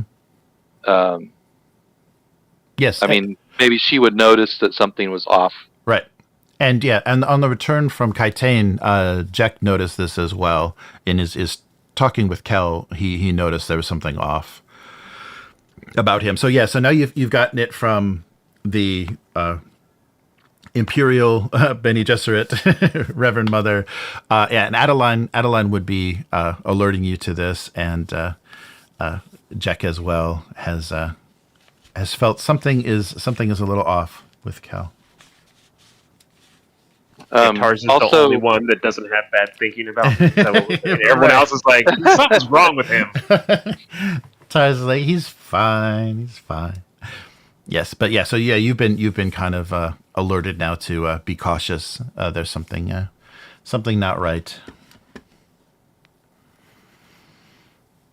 All right. Okay, so you so that was all that was required of you. The Emperor needed you in person here, obviously, so that your communication could be confidential. He wouldn't want to relay any of this to a situation where there could be spies, and of course now he's worried that he just put a spy in a cone of silence. But other than that, he's fine. All right, so Pardot Kynes is again anxious to make arrangements for his return to Arrakis. And what would you do immediately, leaving the Hall of the Lion Throne? Yeah, when we leave, once we've kind of left the Emperor's wing, like I kind of imagine us, proceeding down halls with these moonfish flanking us or whatever. Right. That's good. And once we've gotten to where I feel like we're not really in his personal area anymore, I literally just stopped, draw my kinjal, and pointed at Kel. Okay. And we're all together here? Yeah. Mm-hmm. I think. Do you want to tell me what the hell is going on? I think as soon as he grabs a kindle, I think I yank one off of one of the moon, some type of blade off of the okay. next to us, and just okay, instinctually defend myself. All right. So you have crossed swords now in the hallway, and yes. I'm just holding it out. Tell me what the hell is going on. Tars is pulling his out too, just in case. Yeah. All right. Look at this. Three assholes with swords standing in a circle. And Adeline is standing behind me. Surrounded by a bunch of assholes with swords. Yeah. And and Dr. Kynes excuses himself. I will, whatever this is, I will leave you to it. And he makes his way out. They want me to go to Arrakis with these people? All right. Okay, yeah, maybe we should do something more like this, yeah. Kynes doesn't want to lose any of his water. Right, yeah. I got to bring that with me. All right. So yeah. Somebody better talk and explain. Yeah, you never drawn a blade on me before, Jack. What's going on? What's going on? You're making deals. You're involving Ix in the Tleilaxu. You're not telling us. That Bene Gesserit clearly just warned the Emperor about you. What is going on?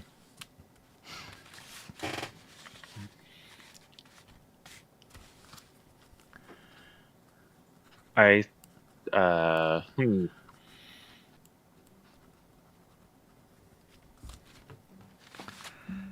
saw an opportunity to increase our profits with Vernius, and I know that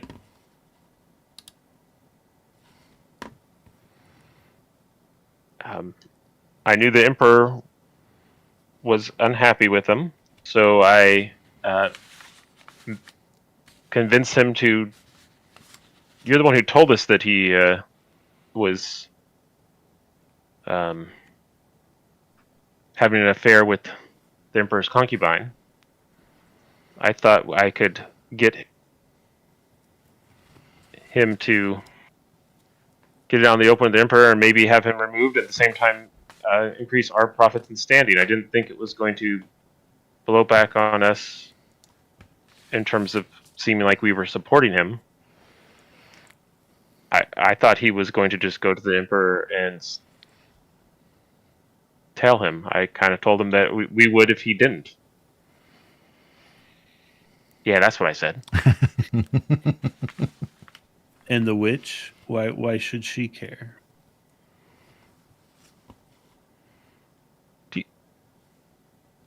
You know I'm not exactly orthodox. I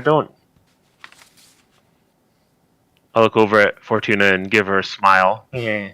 Yeah. The Bene Gesserit have never been. I've never been fond of them, and neither have you, that I'm aware of. Do you think that the Bene Gesserit's never turned their nose up at you? Oh, I'm not fond of them at all. I'll look over at Fortuna. Sorry. Present company. But I've also never had one warn the Emperor of the Galaxy about me that I know of. Well, I didn't know that she had warned the Emperor of the Galaxy about me. I don't even know exactly what you're talking about. So maybe along those same lines, she's done the same thing with you. I don't even. What did she say? What did you hear?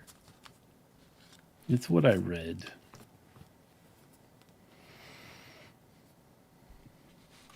You could tell she was warning him, cautioning him about you. Well, Adeline, the Bene Gesserit use all sorts of tactics. Would it be above them to try to turn us against each other to keep us, this triumvirate, whatever it's called, unstable, so they can exert more power over us? The Bene Gesserit have traditionally done things to manipulate people from behind the scenes, but it doesn't appear to me to be this way. Not in this case. Well, but apparently with what, a look? She's managed to have convince Jack to draw a blade on me. And you too, it looks like. So Adeline doesn't have a blade that anybody knows about. Yeah, right. And but Tars has his out because he's just not sure what's going on here.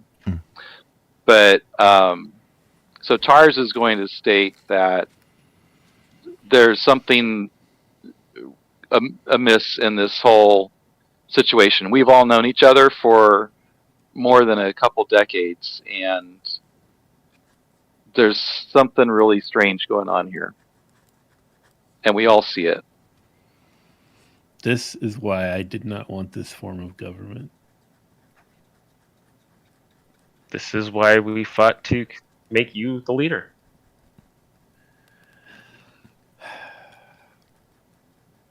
Jack will sheathe his kinjal. I propose a proof of all of our mutual loyalty. I propose we all, three of us, go to, and I can't believe I'm going to say this, Arrakis, personally, to carry out the Emperor's mission. Great idea. It will also, Tars is that we're on board. Also, Tars still has his hand on his sword until Kel puts his away. Okay. Oh, I'll hand mine back to Sergeant Everett here. Sorry. Embarrassing for him. Yeah. Yeah. He's going to be in the brig later.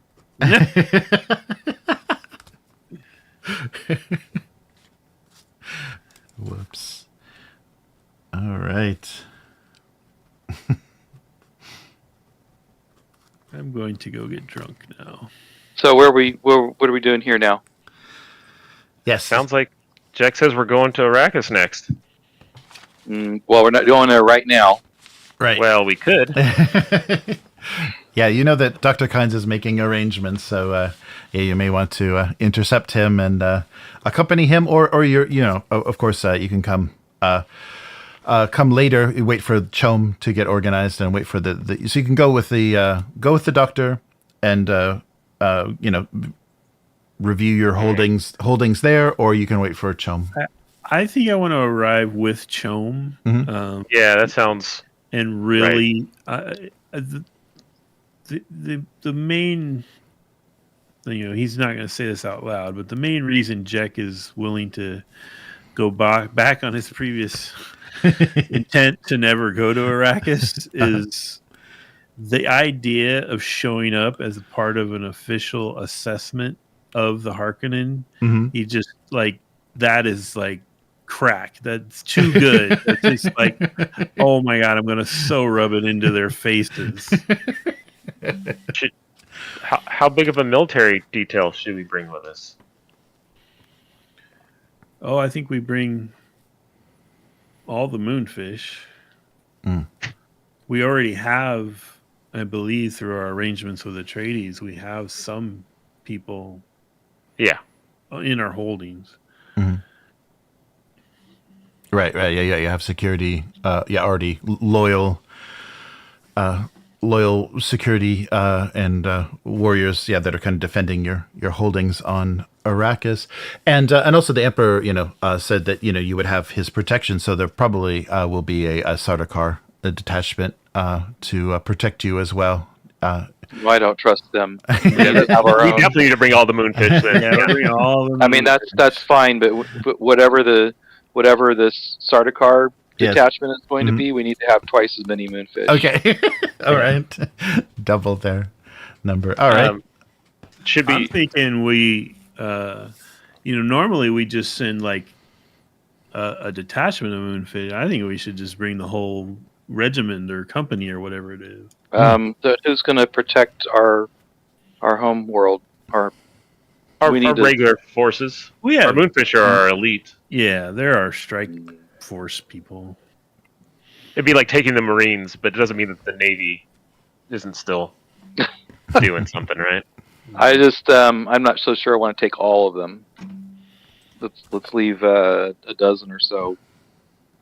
Okay, yeah, we could leave a squad or a platoon or something at the palace. So should we offer for Chom to stay at our holding on Arrakis, just to really hammer home who's... Oh yeah, absolutely. Is there just one representative from Chom, or is this like a group of people? It's a group, and coincidentally, it's someone. The Emperor's made arrangements for you to be dealing with someone that you have known before. Yeah. So once you're in agreement to and you've notified the Imperial agents that you'll be accompanying Chom, then yourselves, you'll be doing it yourselves. Then the Emperor requests that the director that you dealt with previously be part of this delegation. Where is she? Is this the lady that we outfoxed? Yes, yes, the lady that you. There we go. Sabra Zavir. Yes. So she will be. She'll be leading this assessment, as she's had dealings with you before. All right. Yes. So Chom is in transit, and if you'd like to wait to arrive together, and that's and you do have your holdings. Of course, compared to your luxurious residence on Kytane, the accommodations on Arrakis are rather Spartan. You have a barracks and basically apartments for the management and staff of all of the spice production. We should ask the Emperor if we can borrow his little prefabricated fortress thing. Just gonna drop that down. Yeah, perhaps some. Once you've made the offer, that's not a bad point. Once you've made the offer for Chom to stay at your residence, they said that they will be actually landing a significant craft that will provide them with all the accommodations that they need on Arrakis. Yeah. So they just need advisement. Where are the safe areas? They don't want to be at risk of any Fremen or sandworm interference. So they'll just need to be informed if there's anything outside the shield wall that you've deemed as a safe area. So how much time passes between meeting the Emperor and going to Arrakis? Yeah, you probably have at least a night on Kytane, because Chom wasn't directly. Check his blotto. He gets totally in his cups. Okay. You love folding space with a hangover. Yeah. All right. And so Kynes has already departed. He wasn't. He didn't want to wait. As soon as he had clearance and protection to go back, so he did return with a few Sardaukar kind of bodyguards, just to make sure there wouldn't be any interference with him as he returned back to his work. But so you've been informed that Dr. Kynes has left and will be awaiting you on Arrakis if you need any assistance from him. So you have him basically as a supporting character, or a kind of an asset that you can call on on Arrakis. And so what are Kel and Tars going to do for this while you're waiting on this night on Kytane? I think I'm going to go back to my room and lock my door. Okay. I'm going to compare notes with my wife. Mm-hmm. Ask her to go back to our quarters and catch our 10-year-old up on what's going on so that he's aware of everything. Okay. And then I'm going to go see if I can hang out with Jack. Okay. And compare notes. Okay. All right. If possible, I think I would. Oh, go ahead. And have a smoky whiskey. Nice. Or something tasty. I need a tasty beverage. Spiced wine. Yes. Somebody mentioned Tarantino in the chat, so I'm gonna tasty beverage somehow pops into my head. Nice. Oh, excellent. Yes. We got the explanation of Chum. Okay. Yeah. So what? I think I need to send a message to Prime that things are getting bad here, and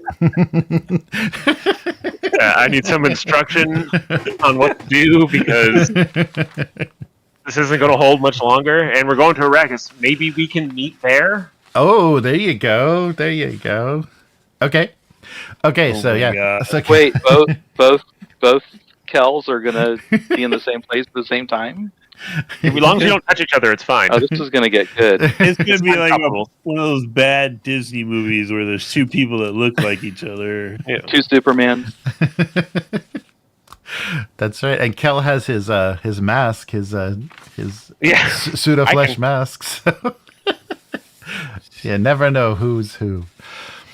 All right. So so let's then cut to Kel.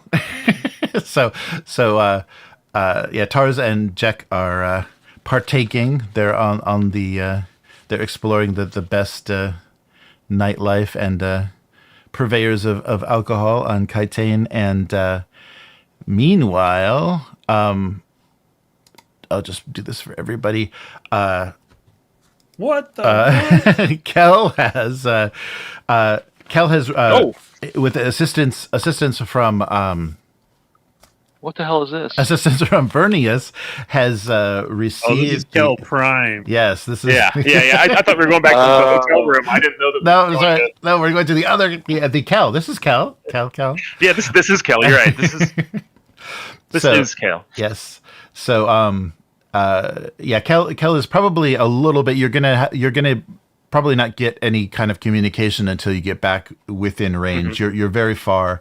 You're very far out at this star. So you've been given the Vernius was very. I mean, probably you weren't dealing directly with the Earl anymore when you were having the a look at the shipyards, the Highliner shipyards inside the artificial moon of Ix. You inquired about some coordinates and information, and if they knew anything. And you basically it hasn't been used in probably centuries, but there is.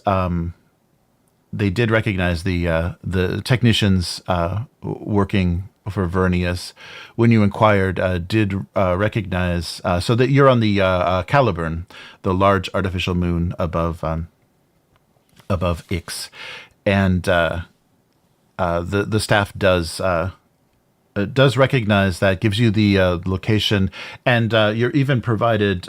They do warn you it's going to be a little dangerous, and they give you kind of a craft that you can take with you, so that when you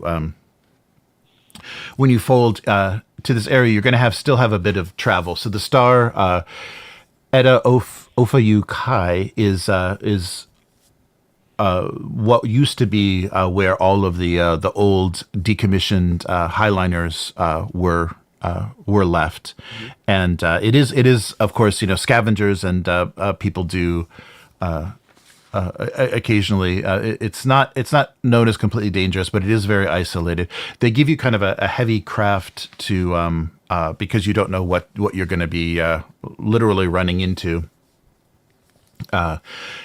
in this area, and it's been, like I said, it's been centuries since anything's been dumped there, because the Highliners themselves stay in commission for 1,000 years. It's not uncommon for them to be in operation for a very long time. But these are massive ships, and they are just kind of pulled apart and dumped. Anything that is useful in the newer models or in the newer manufacturing is removed. So you have just these skeletons floating of these Highliner ships. So yeah, you're given a craft, and it's up to you whether you request, like, if you want anything.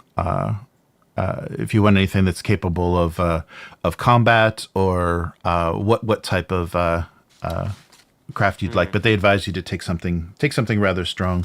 And also, of course, sorry, Terry, but that would also put Darrow. Darrow is with you, so Cal and Darrow are touring the moon, and then kind of making arrangements. I mean, I understand the tough, but I think speed may be even more important for my mindset. Like, try to get in. Okay. Like, if we have to fight someone, I think we've lost. Oh, right. Okay. We have no backup. There's no one here to help us. Mm-hmm. If we run into stuff, I'd rather have something that can outrun people than trade blows with them. All right. And that feels more like how Kel would want to handle the situation, anyways. Not shoot. All right. Yeah. So they prepare for you, and also they give you something that's it looks. It basically, once you see it in the hangar in the dock, it looks like a piece of floating trash too. So you'll have a little bit of camouflage. Yeah. So it's not a sleek new ship. It is it has the older components and panels kind of attached to it. So you'll have a bit of camouflage if you get caught among the wreckage. I wasn't given coordinates, right? We were just told, come here and his robot babies will be here. Yes. Yeah. So you're going, right? Yeah, right. So you're going to have to explore. So you're going to have to figure out, you have to figure out a way to create an asset, or figure out a way to, kind of triangulate or pinpoint an energy source among all of this trash, and come out, figure out what might be useful. And if it does exist, if you can find it, it will be in a situation that where scavengers haven't discovered it or haven't been able to penetrate wherever it's being kept. So it's probably quite a task. You're just given a location, not exact coordinates. You're just given a star. Location. Yes, yeah, basically the junk floating around a star somewhere in there. Yes, so you might need to plan how you want to approach locating it, because you could be gone for decades searching all of the space hulks. I'm sorry, I missed the first part of that because I was thinking this was just a Kel thing. Oh, sorry. Sorry. Who are we afraid of here? Oh, just scavengers and pirates, basically. Yeah, basically, you don't know. It's a very unknown. The risks are unknown. But there may be people that inhabit this area that may try to profit from things that are left over. But your guess is this is pretty old, useless technology, things that can't be repurposed. But just as a warning. So you might run into individuals, but probably not like mass organizations out right. here that are doing stuff. Yeah, you're not gonna. Yeah, so there's not gonna be. Maybe some minor house sponsors some agents to do something, but it's not. Only we had a third other person with us to help pilot the ship. Yes. Yes. Would you like to? A crackerjack pilot. That's what Terry should play. Yes. Terry, would you like to assist as a House Vernius pilot? I think I even have a character. Oh, you probably. This is good because we separated right before everyone decided to kill. Sure, I can do that too. Okay. So, yeah, I'm just not that familiar with all that's going on here. Sure, that's perfect because you're an add-in pilot anyways. You're just here to pilot the ship. It's fine. You don't need to know. The temp agency sent me. Right. Yeah. You just called up. You basically just move like the equivalent of a tugboat that guides the highliners out of the moon, and they're like, "Would you escort our guests here?" So, are we looking for just a power source? You're looking for some sort of energy signal because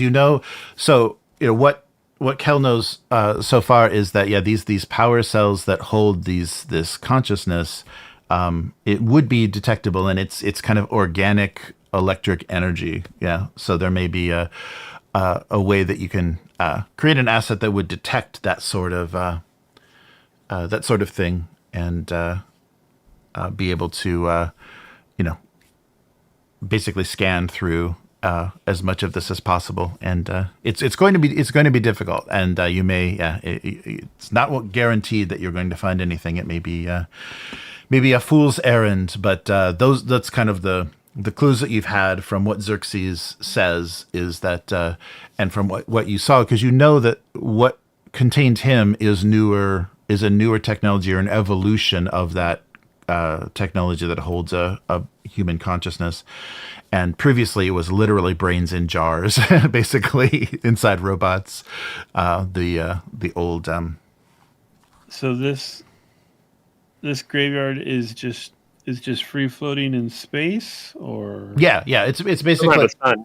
Right. It's basically centered. Yeah, it's just there's basically just rings of this in different layers of orbit around the sun, around this star, Is there no planetoids or anything? They chose it because it's remote and there's no other planetoids, anything of value. Wait, it's there. orbiting a star? Yes, all this junk is. So it's a planet, or it's just a cluster of junk floating in space? Cluster of junk. Yeah, it's just a ship's graveyard. There isn't actually any place to land or have atmosphere or anything. Somebody killed Beecher.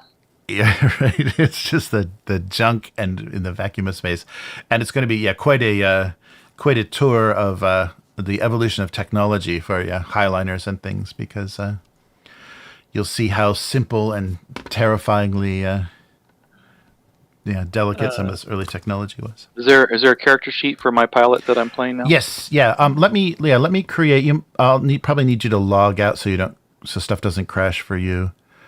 Manage users. Let me make a Terry 2. Well, if it, I don't know if you need to do it right this second. But, okay.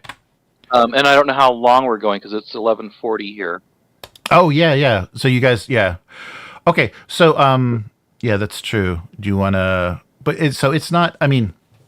Let's just prepare then. Let's do all the preparations, and then we can handle the actual search. That's probably the better way to do it. The actual search next session. So you're still on the moon of Ix. You're still in Calburn and making arrangements. And so you can do research. You can do historical research. You can do development of technology and create everything that you want to prepare for this mission. Well, I can tell you what Darrow as a Mentat wants to do.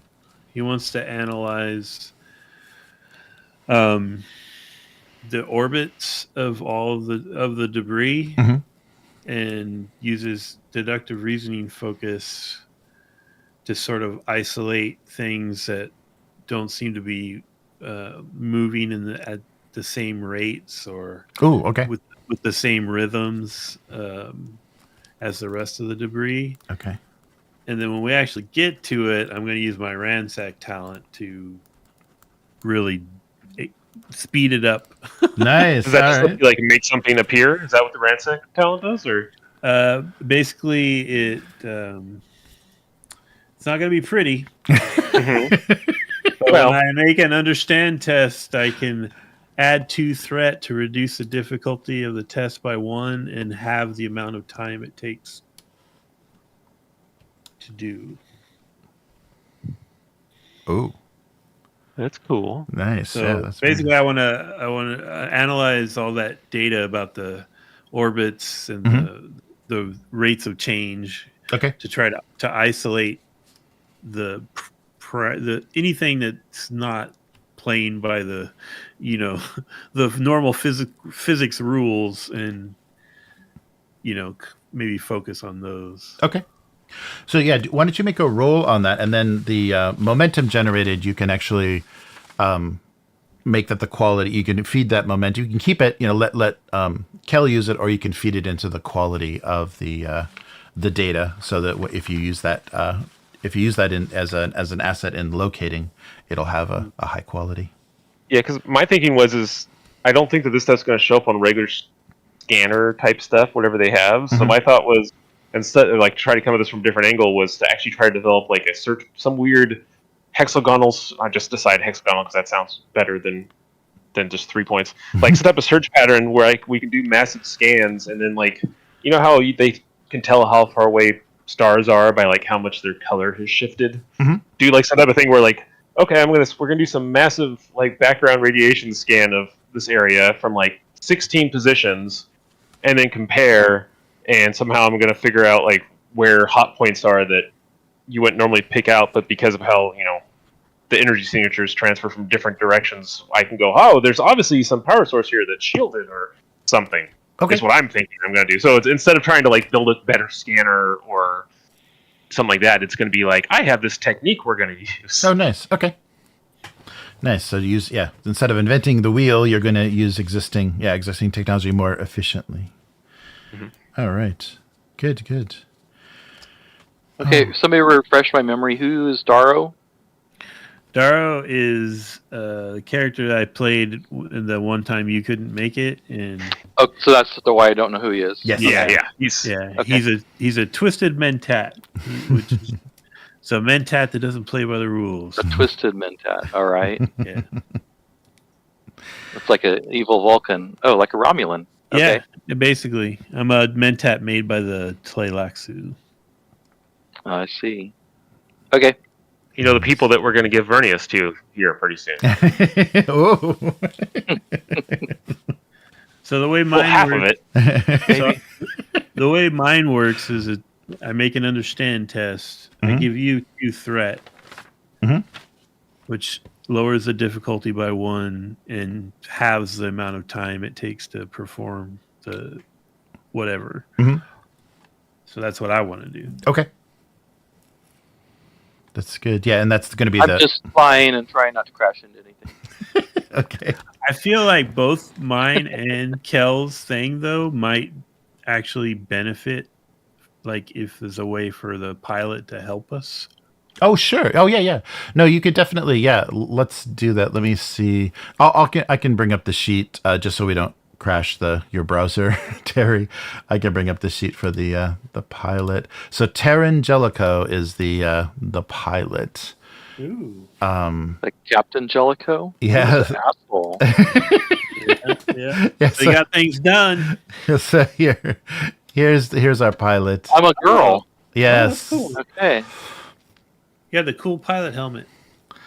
All right. So and an American flag patch. Oh no! How did that get in there? I didn't see it. Oh no! That was some kind of shitty AI don't say thing, uniform. Huh? Don't use the word uniform.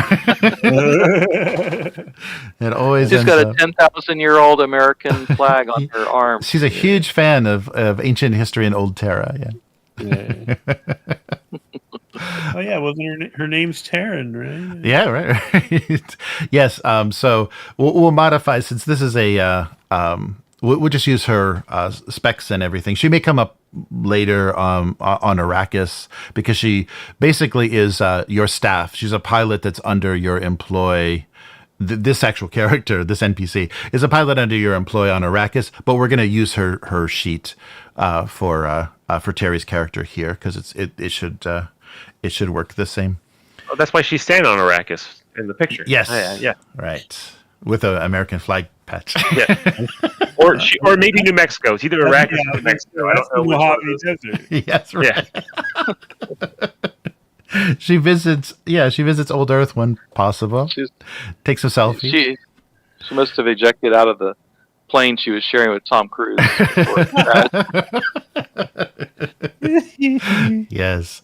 Yeah, so she's got high duty, good move, and the move, of course, covers her piloting skill. So don't worry about desert or thopter on her character sheet. We're going to make those focuses that apply specifically to your scavenging and your navigating debris fields and things.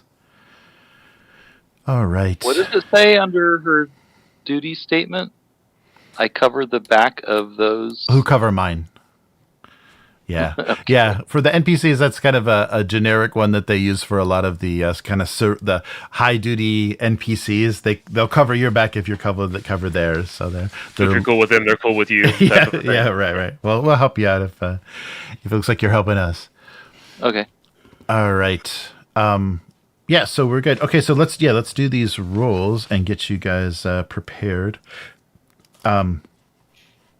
So if Daro wants to do, so she can roll, because with her knowledge of what it's going to be to navigate this stuff, and basically she's been around highliner manufacturing and everything, so she knows the scale that you're dealing with, and some of the components and things, and maybe can clue you in on some of the older materials and processes that were involved.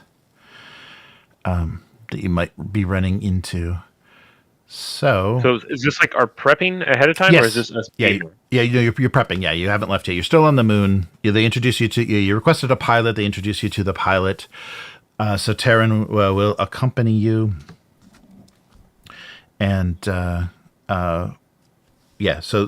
they suggested the ship. So you requested speed, and they gave you a ship that and probably this is under Terran's advisement, that looks like something that could be floating this debris field. So if you run into any trouble, you could basically power it down and float away with the rest of the trash. Yeah. That's sure not the Gilder. It's definitely not the Gilder. Right. Fly casual. All right. Okay, cool. So, so how do you...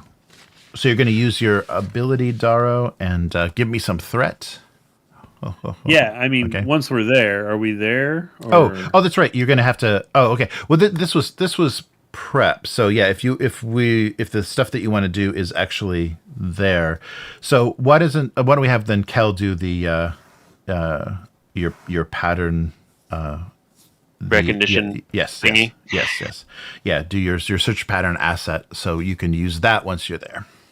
All right. That almost sounds like an AI computer kind of thing he's doing there, huh? Yeah. No, man. No, that's not what it is. It's totally something else. Go for it. It feels like that's a understand roll. Oh, yeah. And... I always like to go with truth, it feels like. I don't know what else. No, truth works. Yep. Okay. You must know it. Yeah, and remember you've got your determination, and it's you'll get it back at the end of the session, or the beginning of the next session. I may even get it back right now if I use it. That's right. I'm also not on the right character. Should I log out and log back in as me? Oh yeah, maybe that's probably a good idea. Yeah, if you're on the face dancer. Let me back out. Give me 1 second.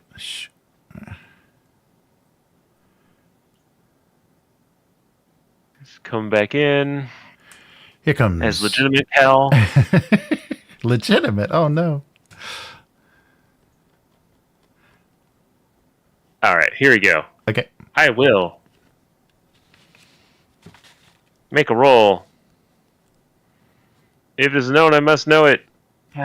If I'm doing it now, does research count in this case? Oh yeah, definitely. Yeah, use the focus, and Terran can assist, so Terran can roll a die as well for additional momentum. Or I'll do it. Yeah. Just roll a d20. Yeah. Go ahead and roll a d20. I'll do the. I'll give you the target. 14. All right. So her. Yeah, piloting and duty. Cool. Yeah. Okay. That's a success. So you already have one. Here I go. Okay. So you already got one. Whoa! Wow! Oh my god! Wow! And then if I roll and get under my discipline rating, I don't lose that determination. So let's see if that works. Oh my god! Did I roll low on? I do. I get my discipline back. I'm unstoppable. Amazing. I'm going to have to be using some threat. Wow.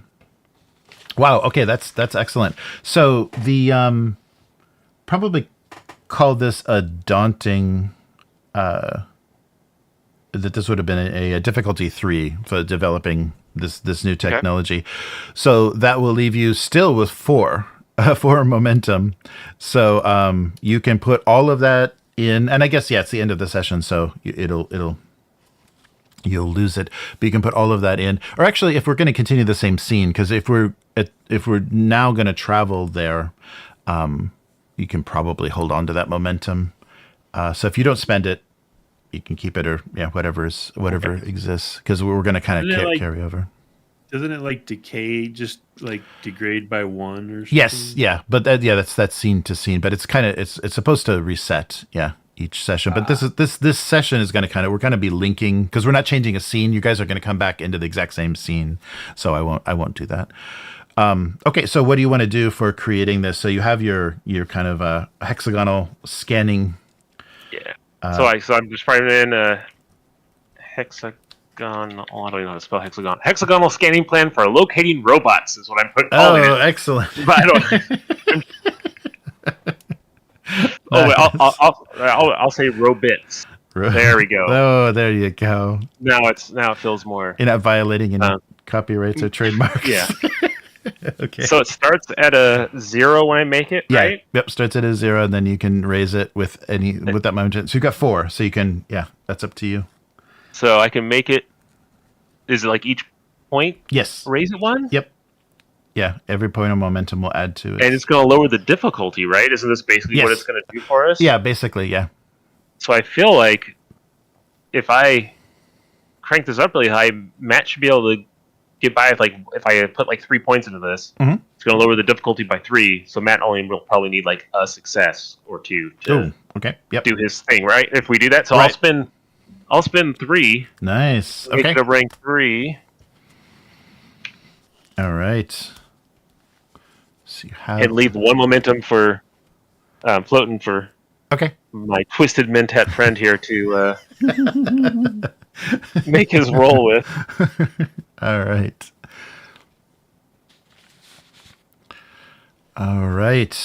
So you're all set. So you've got your ship and your pilot. So let's put you there. So you are now you've traveled, you folded space, and now have made your way. So there's nothing else you want to prep with? The scanning is okay. You've got your ship, you got a pilot, you get your scanning. Yeah, and I think we're making do with what we have.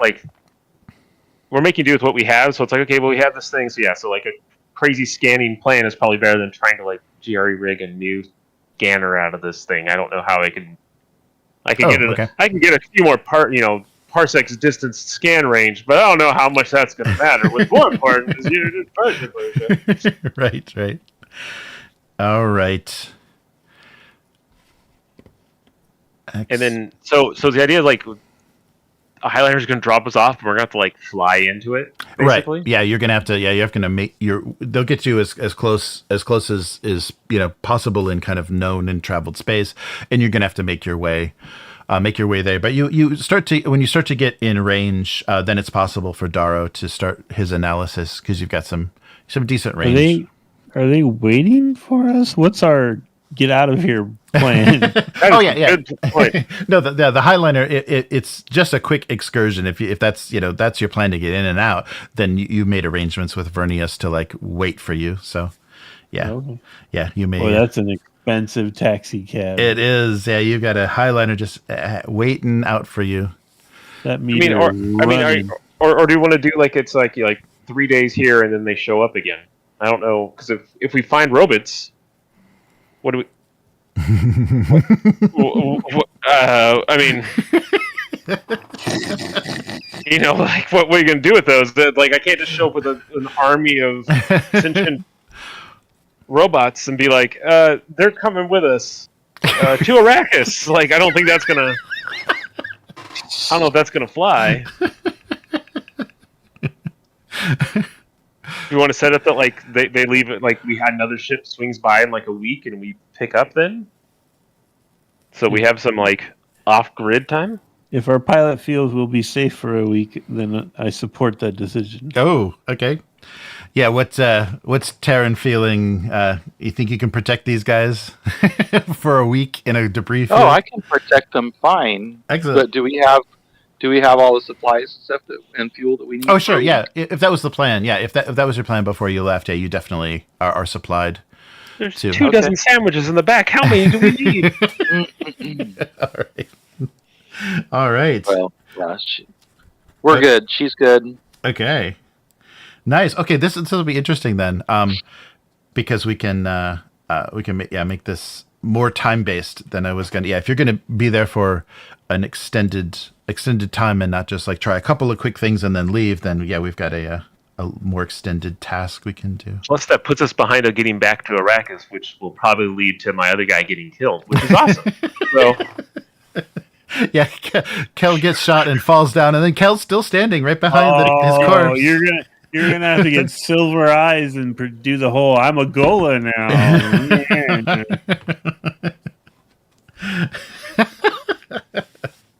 Nice. Okay. Yeah. So let's just pick up there because we'll wait to do the you giving me thread and all that stuff, but we'll carry over that momentum for the next session. But let's so. You've made plans to stay for a week and be picked up later. You're making your way towards the coordinates of the star, and you begin to, of course, detect from scans just massive amounts of debris. You know, some of it has been fused together, and kind of. Different kind of clusters that have gotten too close to the star have been fused together, and you see like very, very strange interactions with these with this debris. You're getting weird signatures, energy signatures, and weird signs of things burning, things melting, weird combinations of metal and things that you didn't anticipate. So it should be a fun mess to crawl through. Yeah, this image, it's like liquid metal with light. Yeah, that looks safe. Yeah, there's like fly us in closer. We need to check it out. This reminds me of that Star Trek mission where we had to go inside that super pressurized atmosphere. Yeah, right. Well, Taryn will keep you guys safe. Don't worry. She's the best Vernius has got. For that range. And America. Whoops. Oh man. You have to go in the console and erase that before the next. Some kind of Planet of the Apes thing. She went up in an experimental rocket and came back down 20,000 years later. What are these? She time traveled. Yeah. Yeah. Her co-pilot went to Planet of the Apes, and she came here. Ooh, who drew the short straw on that one? That's tough. Nice. So, for me, because I lost something in between where we were at earlier with the Emperor and getting to this point. What is our mission here? Yeah. So this is Kel. When the Titan spoke to Kel, it told him go to this star. His children are there, and his legacy, of this kind of Okay, I remember that. Human consciousness, is suspended, preserved. Yes. In this junk pile. Yes. So this is where they are, and that's all the information that you basically got. The children of some ancient titan. Yes, right. Are here in this junk pile. Yes. So as far as your character's probably concerned, though, you just know that some pompous, diplomat from another house has come and they told you to take him wherever you wanted to go, right? Right. I don't think you quite have the same buy-in that the Dario have. And his creepy Mentat friend just keeps telling you about sensor scans you're going to do and stuff. Right. And the other, there's four of us, right? Because you're what's her name is here too. Oh, yeah, Elkie is here too. Right. Don't worry about Elkie. She's just. Is she Swedish or something? Secret's out. So, all right. Okay, does this star have a name? Do we have a name of this place that we're at? Or yes. Is we know coordinate. we know the star is impossible to say. Yes, that's the star and that's actually I guess that's a real star. Say that 3 times fast. Eda Ofa Ukai. Eda Ofa Ukai. Eda Ofa Ukai. Eda Ofa Ukai. I spelled it ETA space OFA space U space KI. I have no idea how it's actually spelled. Yeah, the actual spelling is even more difficult. Oh, here I'll put it in the chat. So here's Sounds like big Latin. Yeah, here's the. It's 2 words. Okay. Yeah. Yeah,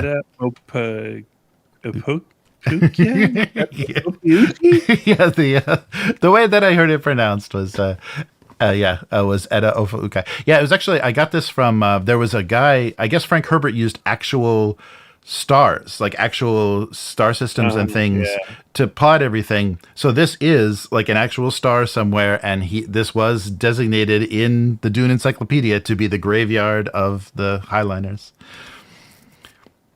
It is a binary star in the constellation Ophiuchus. Yeah. Oh yeah, now I remember. Now you got it right. Yeah. Okay. Well, cool. So yeah, we'll pick up with the with this crew, and so remember everybody to log into your alternate, your Matt 2, Will 2, Terry 2. No, Will 1. Oh no, Will 1. Sorry, Will 1. This is so confusing. Will 1, but then the other guys on their 2s. Yeah. For your alternate characters, so there won't be any problem with Foundry, so you can link those character sheets to your profiles. Aren't you having fun, Terry? As soon as I get involved, you don't get to play as your character anymore? Isn't that fun? I'm having fun. I'm good. Its original name was Arabic. He should have used. In the beginning, before we went live, I was just saying, maybe it's time for me to try to play different characters. So here we are. Yep. And all of a sudden I'm, piloting a ship, and I look down and I'm like, oh, I'm a woman now. Yeah. So you've been re-sleeved. It'll be interesting. Well, I had a little bit of practice with Adeline, but she was just part-time. Right. You'll have to decide how ethical your new character is compared to Tars, because what's going on here I don't think Tars would be down with. Right. That's why Tars and Jack are not involved with this whole thing and causing all these problems. Tars' loyalty is to the house, and Taryn, is that her name? Mm-hmm. I would think that her loyalty would just be to whoever her squad leader is, or her sergeant, or right. Chain of command kind of stuff. And if she's on a mission here, she's going to perform to the best of her ability to accomplish her mission for the people that she works for. I like it. Nice. I don't think she gives a shit about robots or any of that stuff. Maybe we won't have to kill her when we get all done. Sounds like she might be down with your shady shit. All the people that work under TARS, they've all been trained in martial arts and killing ways. Yeah. Maybe not the weirding way, but our own way of that.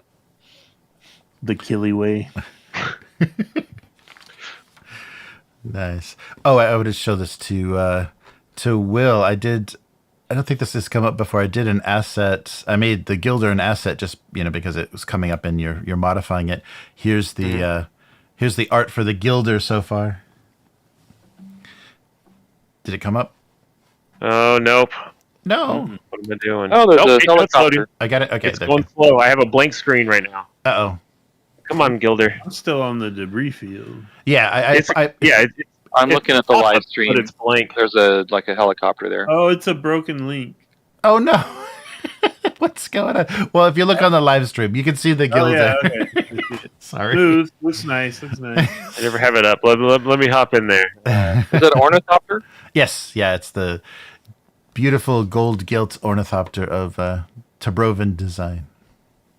The weaponized one. Yes. Right. Got to get that thing space worthy. Right. Yeah, it goes. Oh, I thought it was. Didn't we? Wasn't it modified already? No, it's ocean worthy. That's right. Deep I feel like that might be more important. On a water plane. Now that we got a hotshot pilot, you got to get that thing space worthy.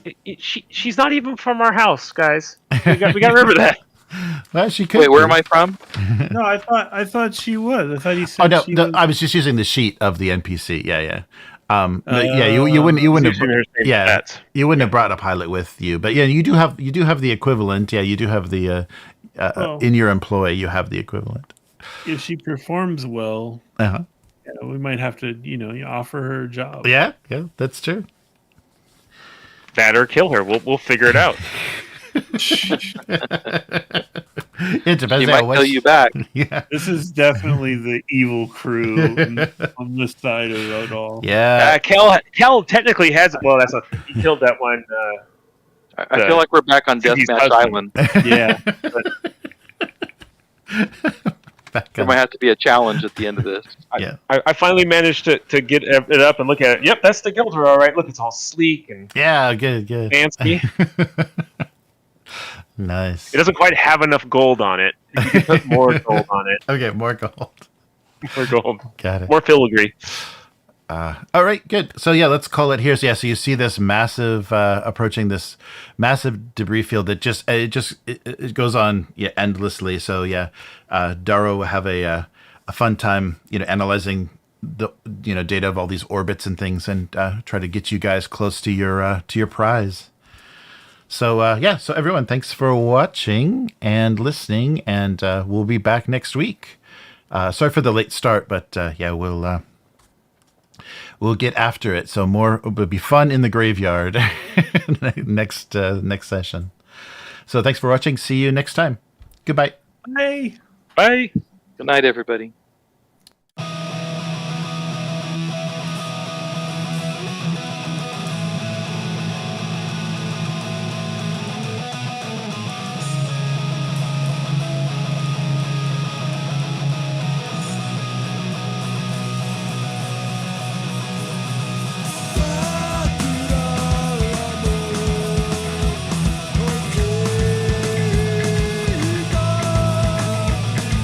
Yo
see